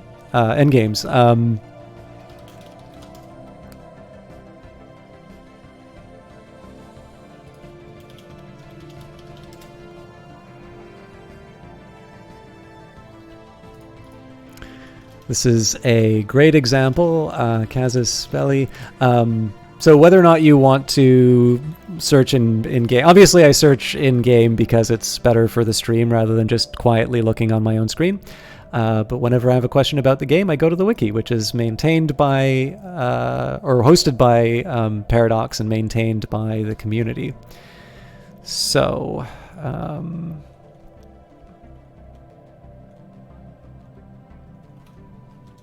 Containment and threat, so subjugation, purification, hunger, sublimation. Interesting. So it doesn't... Okay, no. Requirements, Fallen Empire. Victory can only be achieved by conquering all colonized systems of the opposition, ending the opposing empire. If a defeated empire had starbases in uncolonized systems that were not conquered, they are removed, making the territory neutral again. Cool. So then the question is, what is the ground game going to look like? 528. Okay, so they may bulk up by the time we go to war with them. But I at least know, I kind of know what I'm dealing with. Alright, apparently they decided not to go back to where I wanted them to. So in this case here, I do want to make sure I'm still on passive. I'm going to send this science ship so as close to the border as I can, just so I can see exactly what I'm up against. My ideal, of course, is that we go to war with these guys before the cooperative of Menjusana becomes subjects of them. Who fix themselves. All right, that's good. One thing that's worth remembering, of course, is that it's not just battleships I need. I need the whole fleet ready, but the battleships are the things that take the longest. Speaking of, I think I owed these guys 3 more. Well, 2 more. And I do at some point need to deal with this food problem. Ah.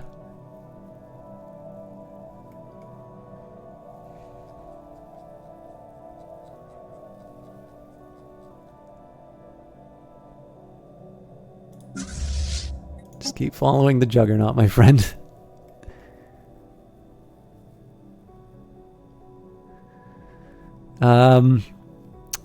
I mean, that is a very grim prospect that I really only have 3 full fleets ready to come after them.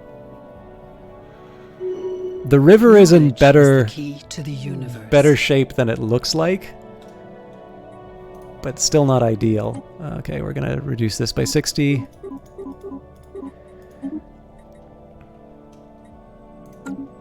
This is the one time I want a surplus of consumer goods. What the hell is going on with the shore?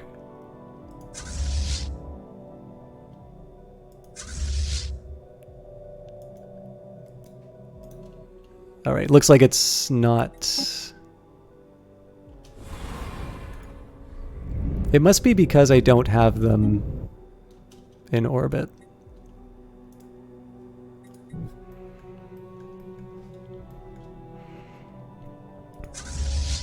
Oh man. If that means what I think it means, they are an apple right for the plucking. I am totally not taking that trap though. Our early habitats were primitive things compared to the efficient designs we can now develop. Okay, you know what? It pains me to do this, but let's do some more habitat worlds. Also, sooner rather than later, I'm thinking it might be an idea that I go through all of my bases, or my star bases, and all the ones that had spare places. I think we build some hydroponics plants. Devastation's starting to go down a little bit. Now I have unemployment, which I'm not crazy about. What's going on there? Also, this is now a higher priority.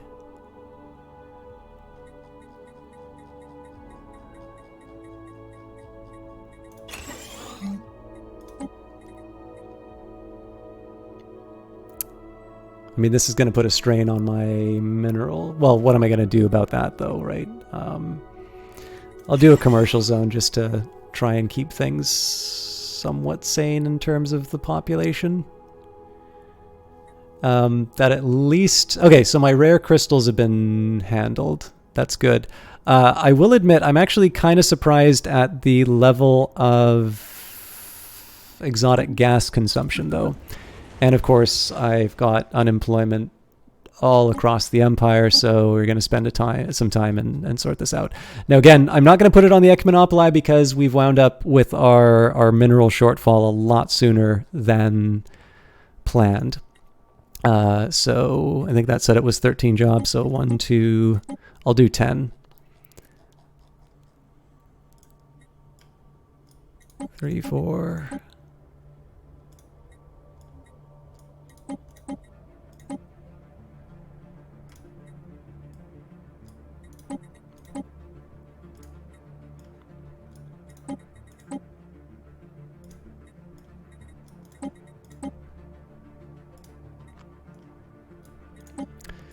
All right, local Dutch.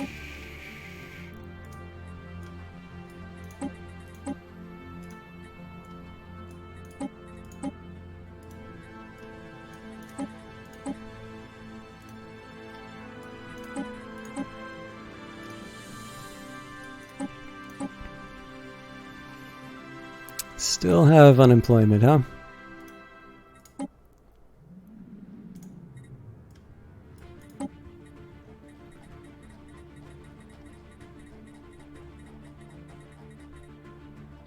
Well, I don't think there's much I can do about unemployed rulers. All right, that gives me a little breathing room. Gladirum, they're out of living space, so it sucks, but I gotta build it. Now, actually, there's one big thing that I can do to help with my energy credit problem, and that is to get my piracy under control. Because I'm almost certain that the losses from piracy... Yep. The question is, in a situation where I'm already short on ships for a much more important war, exactly which fleet am I going to send for patrol duty?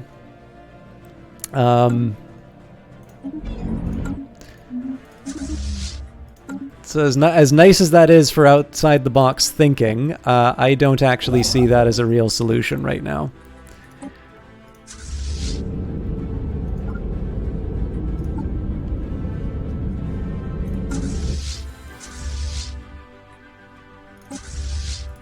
Also, am I really... Okay, there we go.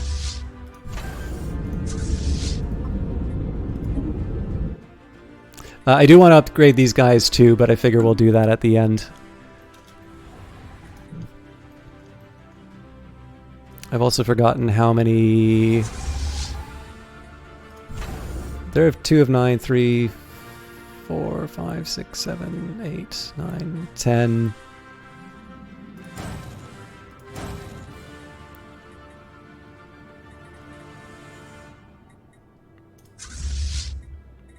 Okay.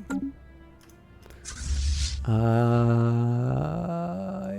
didn't quite want them to do that.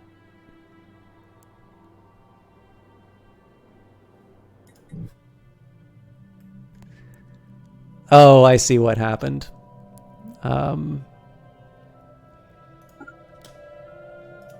That's a little embarrassing, but solvable. I'm kind of waiting on my science ship to tell me the state of play. If this is the only fleet that the Adix have, I need to start the war right away. If there are other fleets hiding, waiting to cause problems, then I need to I need to be a little more patient. Completed. Research concluded. All right, more for our habitat worlds. Now that's going to be good in the long run, but at the moment I don't think I can afford those expenditures. And for now, let's do the planetary build speed, because I have a feeling I'm going to be switching around my... there's going to be a lot of shifting in terms of the sort of the production priorities of certain worlds, and so being able to have a higher build speed will give me a little more flexibility in terms of my choices. And we already have unemployment problems again. Again, this is This is by design. This is what I signed up for, but it's happening at an inconvenient time.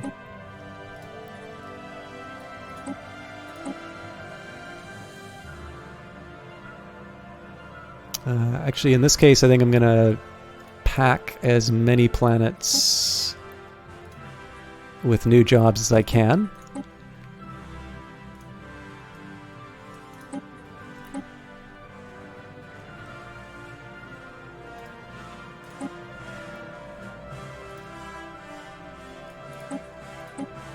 So basically, the planets that get filled with jobs... wow, I really screwed up on Bleg, apparently. The idea here... So, like... yeah, I don't want to touch the Ecumenopoli yet. This is going to let me see, for something like Eublion, for instance... what I'm really looking for here is this a planet which is 100% full, or is this a planet where I'm just waiting for the next, I'm waiting for the next edition? If it's the former, that just means I have more workers that I can distribute, and if it's the latter, then I need to find a better system for sort of organizing everything. So we're good there. I think probably the rest of the stream is really going to be managing all of this nonsense. Is it a good idea to do this upgrade? Yes, we've got rare crystals. Vanico is out of space and it has a job. I definitely cannot afford to get rid of agriculture districts right now. I can, however, afford to get rid of the business management. And actually, that's probably going to get rid of the... Oh, damn it, that's going to get rid of 5 jobs. Okay.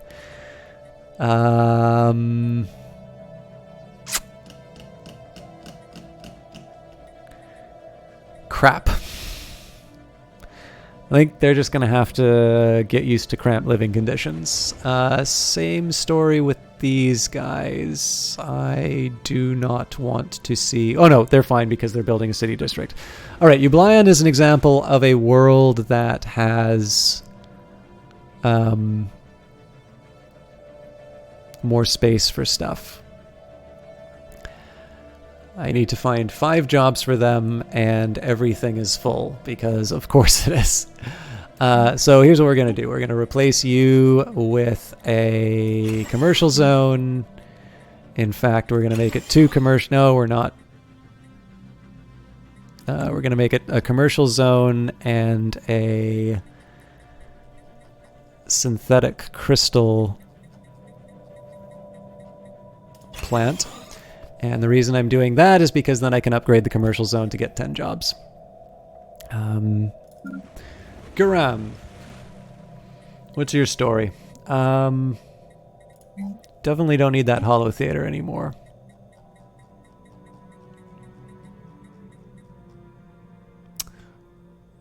More importantly, you have a lot of space. So we're going to upgrade that.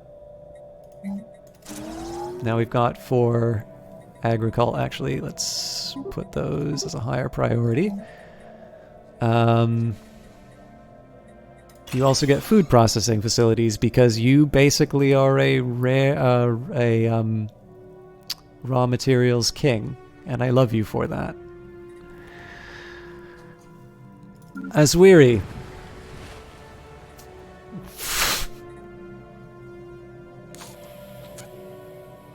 Well, they need living space, so... they got 2 jobs. What am I short on? Exotic gases. I kind of believe that that's actually a real shortfall. So you get food processing facilities and...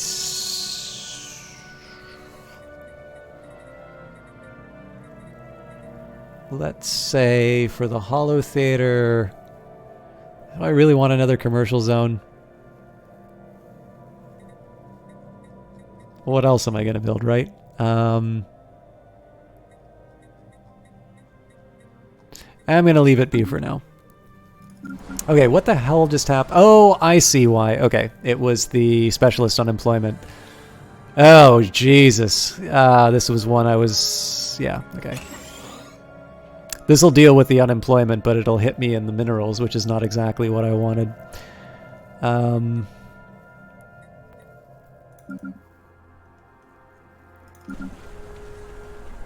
Right, we got a lot of unemployment along those lines. That's probably going to solve itself, though. Alright, I think I'm going to ignore the unemployment on these worlds because it's based entirely around the specialized work, and again, I'm trying to avoid situations where... I'm trying to avoid the situations where I'm going to be straining my minerals even further.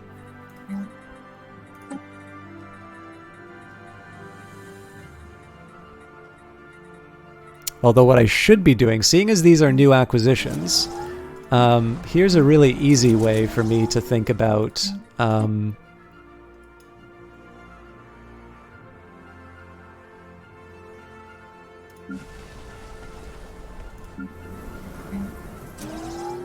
Alright. That's going to take a while to come to fruition, but at least in that case, the worlds that are creating problems for me in terms of food are starting to cover their own costs. I am falling against sort of my usual strategy of doubling down on bonuses. So, for instance, atmospheric hallucinogen, additional 10% to physics is not nothing, but I kind of need to consider my my circumstances, and we have got 88 years before the end of the game. Okay.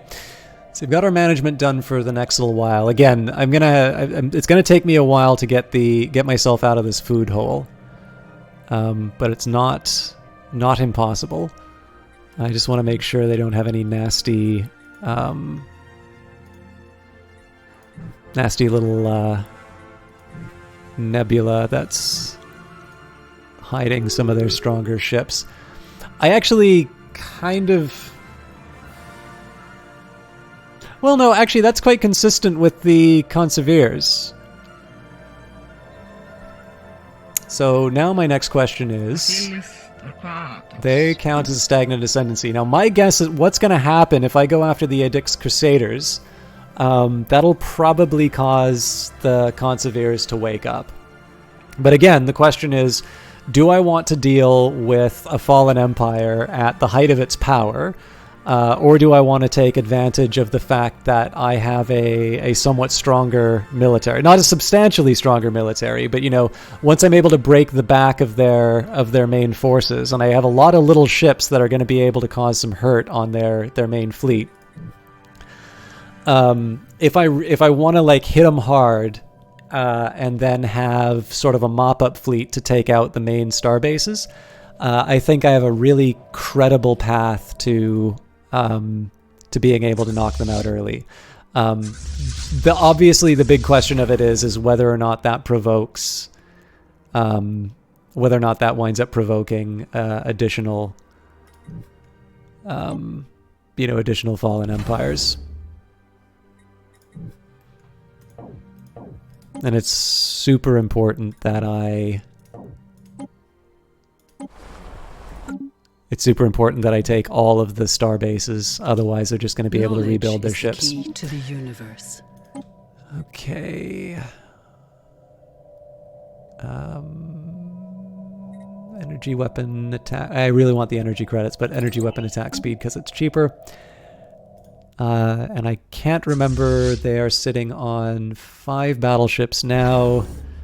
6, 7, 8, 9, 10, 11, 12. Cool. Okay, I think I'm actually getting close to a point where I'm on the track to rebuilding proper navies. All right.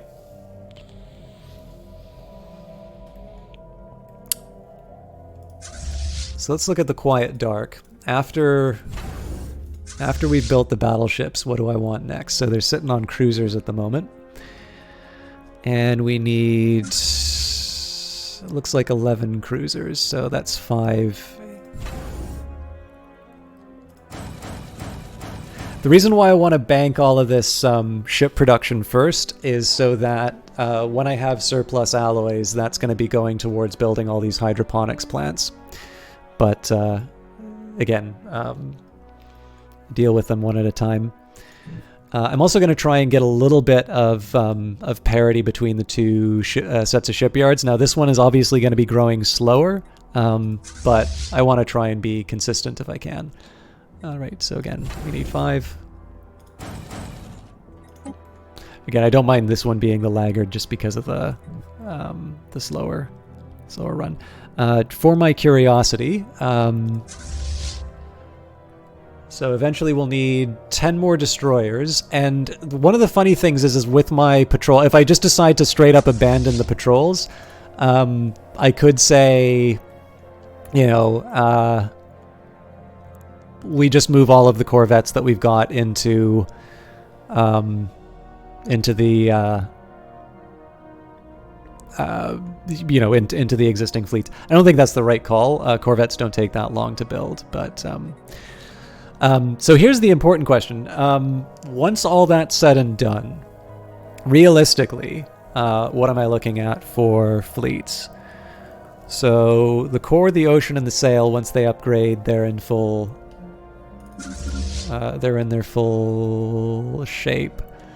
The river has apparently just been floating in space with no purpose in life. Am I really going to send them to... I kind of have to send them to Menjusana. That's going to be one backed up starport. Alright, well. I got to live with it. Okay, so the core, the ocean, the sail, the river. I mean, as long as they're full health, I think it's reasonable to say that... speaking of the ocean...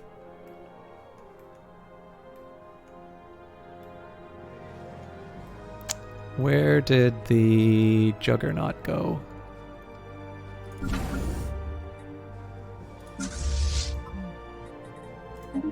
So it'll be slow, but it'll at least take some of the pressure off of the Menjusan and okay, so the stream, what are you up to? Okay, so 50-50 as to whether or not these are going to be ready on time. The shore may be a little more likely. What are we looking at here? Oh, also, I bet it's got 2 Titans. It does. All right. I mean, I might just throw an extra Titan in for the hell of it, because I don't think we're gonna have enough time to build those fleets completely. But it gives me something to work with at least. Okay.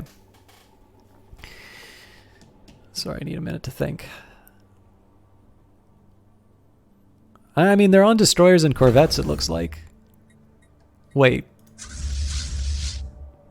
They have 11 battleships. Why are they building more?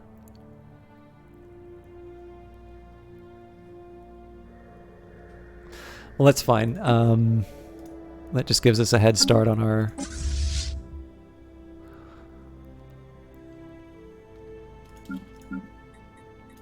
next fleet. No, wait a minute. It has 1 too few. Jesus Christ.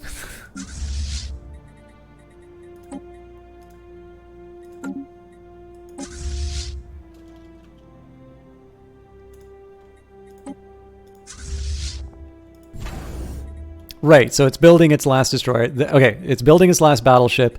Then it's all destroyers and corvettes, for which there are a lot, but it takes them, like, I think 90 days for a corvette and some amount for... I'm sure it's here. Destroyers are... undisclosed. 42 days. Okay, yeah, 42 days for a destroyer and 21 days for a corvette. That is a pretty reasonable wait. So let's say optimistically 1, 2, 3, 4, 5, 6. Okay, we actually might have 7 full strength fleets. So let's say 164 for each fleet. Let's just basically take their strongest fleet, and we'll say that every fleet they field has one of those. So I believe our strongest fleet is still short. Not by much. So to make it really simple, I want 2-to-1 on them, basically. Now there's a couple of other factors that okay, like this is me being super conservative, and this is just the idea that because I don't want to just take out their capital ships, I want to take every single base they have, and treat it like I only have one shot. So there's a couple of things that are working to my advantage here. I mean, one, I should maybe just take a quick look at my ship designs and make sure they're not completely dominated by what they have. Okay. It's pretty even. I sure would like to know why we're not packing hyper shields, though.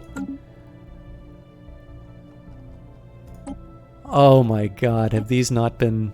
No, this is auto best.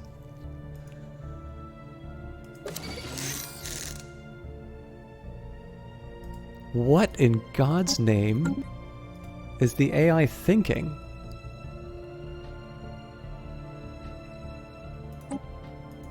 I'm glad I found this out before I went after them. Why am I going in with level 3 shields? Do you have any other surprises waiting for me?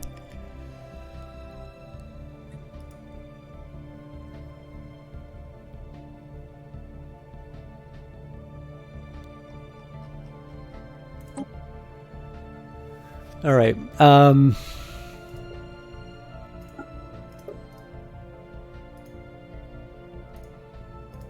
Yeah, and this is the crazy thing. It can afford it. So,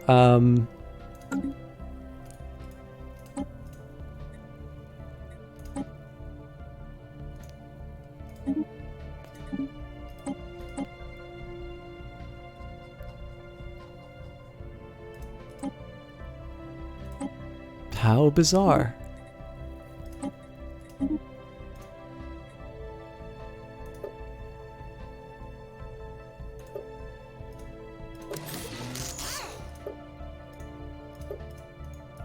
And yet it won't autocomplete, huh? Alright, so it looks like I gotta sit down and actually read. I wish there was like a duplicate design option.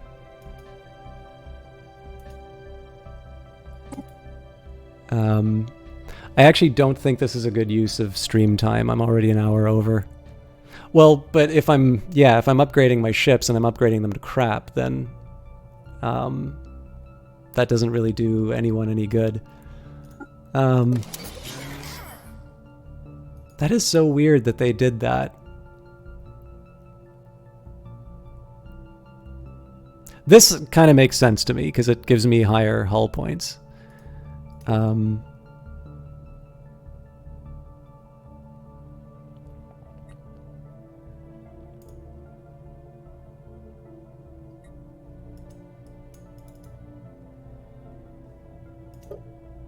Now I suppose the question is, so let's say I really like this design and I want to keep it. It doesn't want to let me save. So if I undo autogen... Ah, here we go. Okay. Alright. This is a disappointment, but better for me to know now than... This is also going to involve, like, everything that's in production is going to be affected by the old design, so this is actually going to require a few rounds of upgrades. But, like I said, better to get it dealt with now.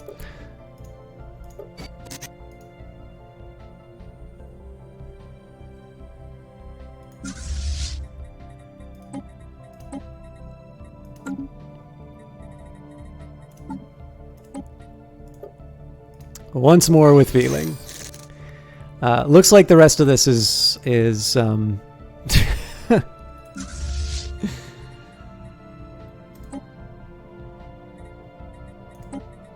just stop. Where are you?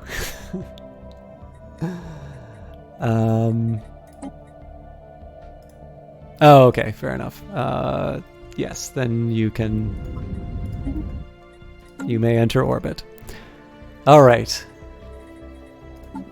Any more surprises?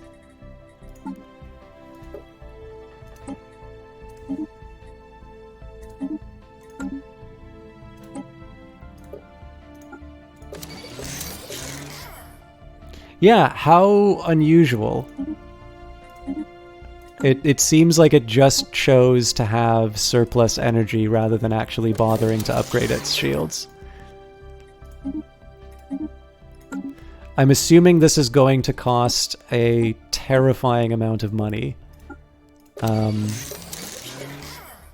But it will be worth every penny.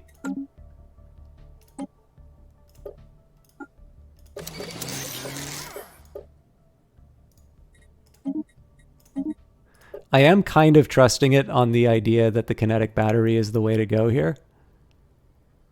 Might as well go all the way. I am definitely not hitting the upgrade defensive platforms, though. Oh, yeah, Juggernaut 2. Oh, crap. I haven't upgraded the Juggernaut in forever.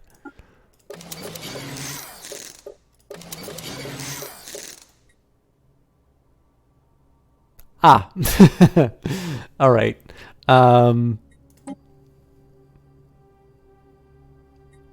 Well, it's better than what I got. What can I say?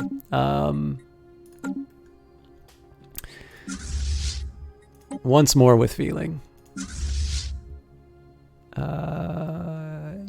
Yes, you are now allowed to upgrade to the latest designs. The sail. Upgrade. No. We'll unpause for a second. Then you can upgrade. In fact, you too can go for an upgrade. Oh, apparently I get a discount on some of this stuff.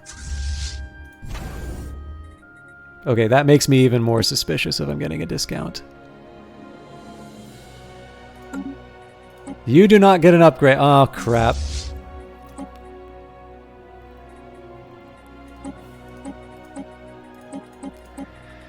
All right, now that just weird. Okay, I have no idea what to make of that.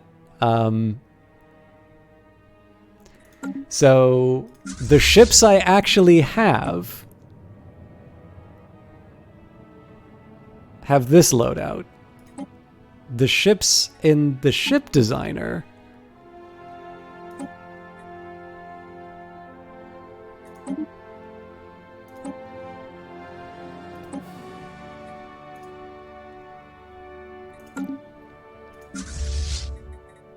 I might have just really screwed up this playthrough.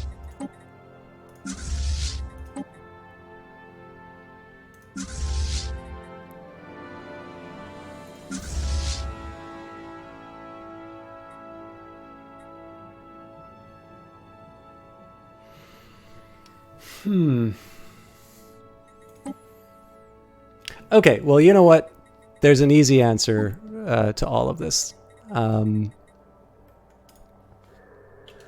But you know what? I am going to do this off of stream because it is almost an hour past the time that I wanted to do. So here's how I'm going to get past this. It seems like, for whatever reason, the ships I've been given and the ships that I've been building are exactly the ones that... Oh, well, actually, that's not entirely true. Let's take a look at the new battleships that I was just given. Okay, so they're all at level 5. So what I'm thinking here is I'm going to write down exactly what the ships look like in the lineup here. And I'm just going to do sort of a line-by-line comparison, see what the game is telling me, whether or not the decision was right. And I'm going to design towards sort of top level shields and whatnot. But I really don't see any value in spending a whole bunch of stream time doing that, because it seems pretty clear to me, like we all saw what the symbols looked like, right? We saw this stuff. But it's also very clear that this is not what... It's very clear that this is not what the... this is not what the game is actually producing. So at this point, oh god, they're completely changing everything again. So what I think I'm going to do is I'm going to take the designs that the AIs come up with. I am going to compare them to what I've got here. So, you know, this definitely needs to get a better small shields. Looks like everything else is the way that it should be. As long as the stats are better than what I currently have, then I'll line it up for upgrades, and then we'll worry about taking out the Edict's Crusaders. At this point here, I mean, maybe one thing I'll even do is just, for anything that hasn't been built yet, I'll just cycle through the shipping queue and whatnot, because it's all on my own time, right? Sorry to end on that note, but in terms of overall strategy for the next little while, we're in a lot of trouble economically, and I'm not entirely sure all of my problems just stem... Well, I mean, a large number of them stem from the acquisition of these new worlds. But I am definitely going to have a reckoning in terms of the way that I've structured the Empire. This has come a lot earlier than I thought it would. My hope is that basically my stocks of food are going to hold out long enough for me to be able to get this war underway. So it seems like we're probably in the war in heaven ending. Now there is something to be said for the state of play. It's all well and good for me to say, okay, cool, you know, I'm just going to go and strangle the Edict's Crusaders in the cradle. But traditionally when that happens, you provoke the other fallen empires. This means the Metron Conservators wake up. They are considerably stronger. And it does invite the question as to whether or not I'm going to be able to take these guys on, as well as the Metron Conservators, even if they wind up being friendly to me. The big scary possibility, of course, is that they go to war with the greatest Wani polity, at which point I am brought into that war whether I want to be involved or not.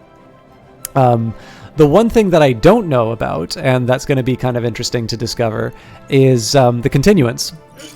So the Custodian Matrix, I have no idea what happens to them. I believe we have 2 of them in the game. So that'll probably be a little bit of learning for me, but I'm cautiously optimistic about the circumstances. Beyond the fact that my navy's in a little bit of a shambles right now. And part of that is my own fault. I mean, I did decide to sort of reconfigure everything up to their 230 size, and then that's, you know, that just invites a bunch of upgrades and rebuilding and whatnot. But depending on how long it takes, sort of my reserves, the fleet that I wanted to take out their main fleets I have. The core, the ocean, the sail, and the river. Even if they all wind up healed, I think my weakest one is 138. Okay.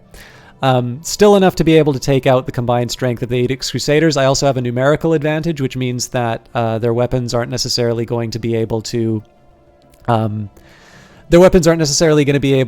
target everything that I'm throwing at them. And then on top of that, of course, we locked in our final tradition, which is going to give us a 33% bonus to damage against awakened empires.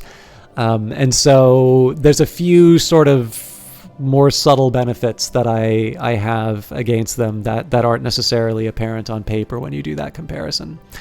But with that in mind, you know, that's one threat. We have potentially 3 others on the map, and a situation where taking out one is likely going to leave me quite weak, and as a result, ill-prepared against something like the Metron Conservators. And that is a contingency I haven't really planned for. That's, I think, something I'm going to need to sit down and think about over the next week. Other than that, my food situation I'm probably going to address through a bunch of hydroponic extensions. Now, this is not the end-all be-all. Let's take a look at the... where are we? Hydroponics bay will produce 3. So even in the most optimistic scenario, I build it in all space stations, which we know isn't going to happen because some of them have already hit capacity. But in that scenario, we produce 102 food. Well, that's not entirely true. It's a base of 3, so I'm assuming probably with some of my bonuses, we'll produce a little bit more. But it's still not enough to come up. It's still not enough to beat the shortfall. And then of course our planets are going to grow, and so I also need to think about the food that I'm going to generate in that situation. But that's kind of a second order problem. The fact of the matter is that I have a very large amount stored away. I can do some things to stretch it out. For instance, I still have under my edicts.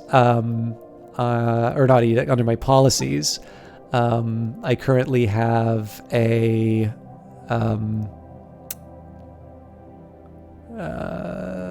what is it? I can't remember the name. Oh, actually, you know what? It's probably for my species. Anyways, I definitely know in the case of some species, I'm being very generous with my I'm being very generous with my food. Where's some of the others I wanted? Oh yes, War Doctrine. So sublight speeds, chip weapons range, hit and run, defense in depth. No, rapid deployment is the one that I want. I haven't actually looked at this menu in a while.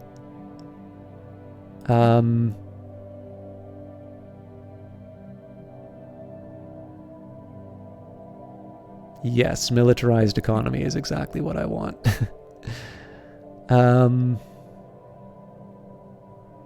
Okay, actually this isn't as ripe for change as I thought it would be. But yeah, like I said, the food situation is sort of a second order problem. If I can get my minerals and my energy credits under control. And I mean, frankly, like the energy credit situation is kind of predictable simply because I just have a very large navy. Buildings, I think, are my largest drag in my budget.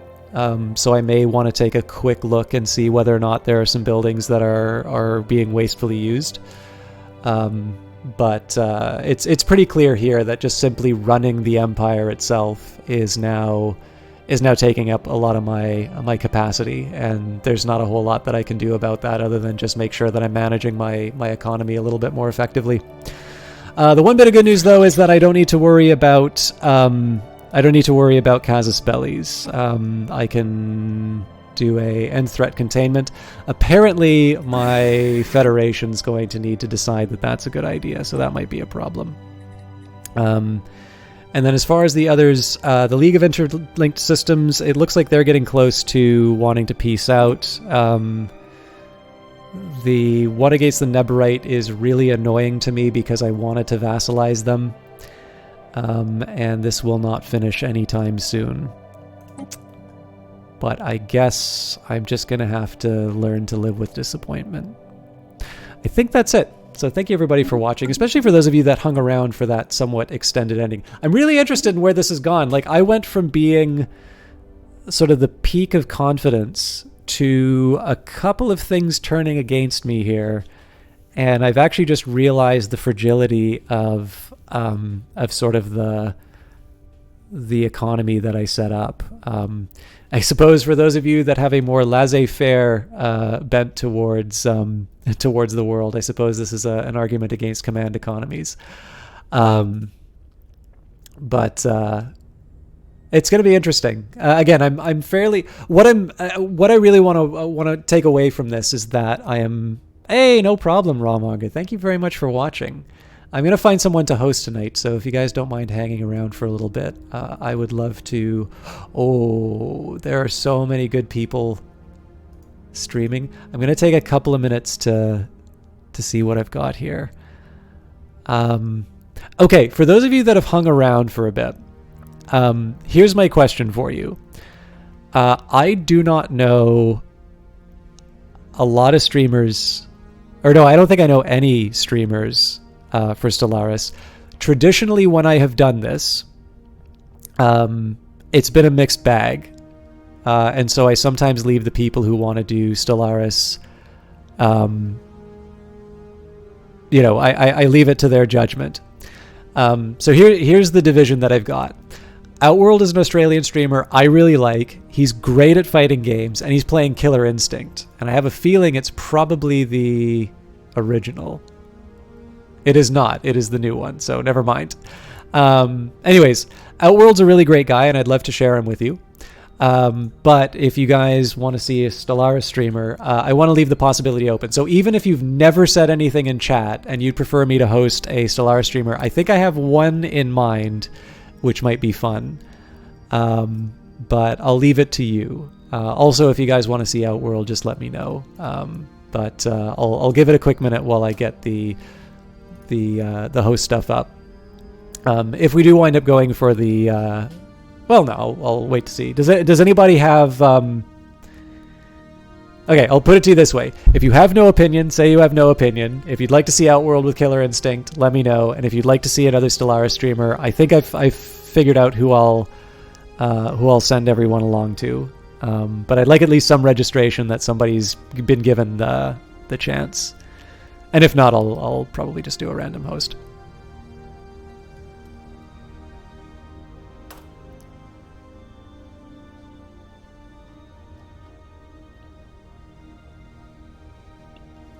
Okay. You all did come for Stellaris, so I'm going to give Outworld the shout out. It's also because Outworld currently has like 100 people watching him. But there is a streamer called Ve Victus, and it says Stellaris Doomsday Origin. We might win. So I actually had a Doomsday Origin myself, and given the fact that right now they have got one viewer, it seems like it would be much nicer to boost them up rather than just kind of go to the next highest one. So yeah, I hope you guys have a good time with them. I have no idea who it is, so I hope it is a... Oh, hang on. If it doesn't let me raid him, there we go. I hope it works out for you guys. Again, it's always been a mixed bag, so I can't vouch for the quality. But hopefully that'll work out for you. If it doesn't interest you, I do encourage you to check out Outworld because he's a good guy, and I'll be hanging out there for a little bit. But I've worn out my welcome. Tomorrow's more Morrowind.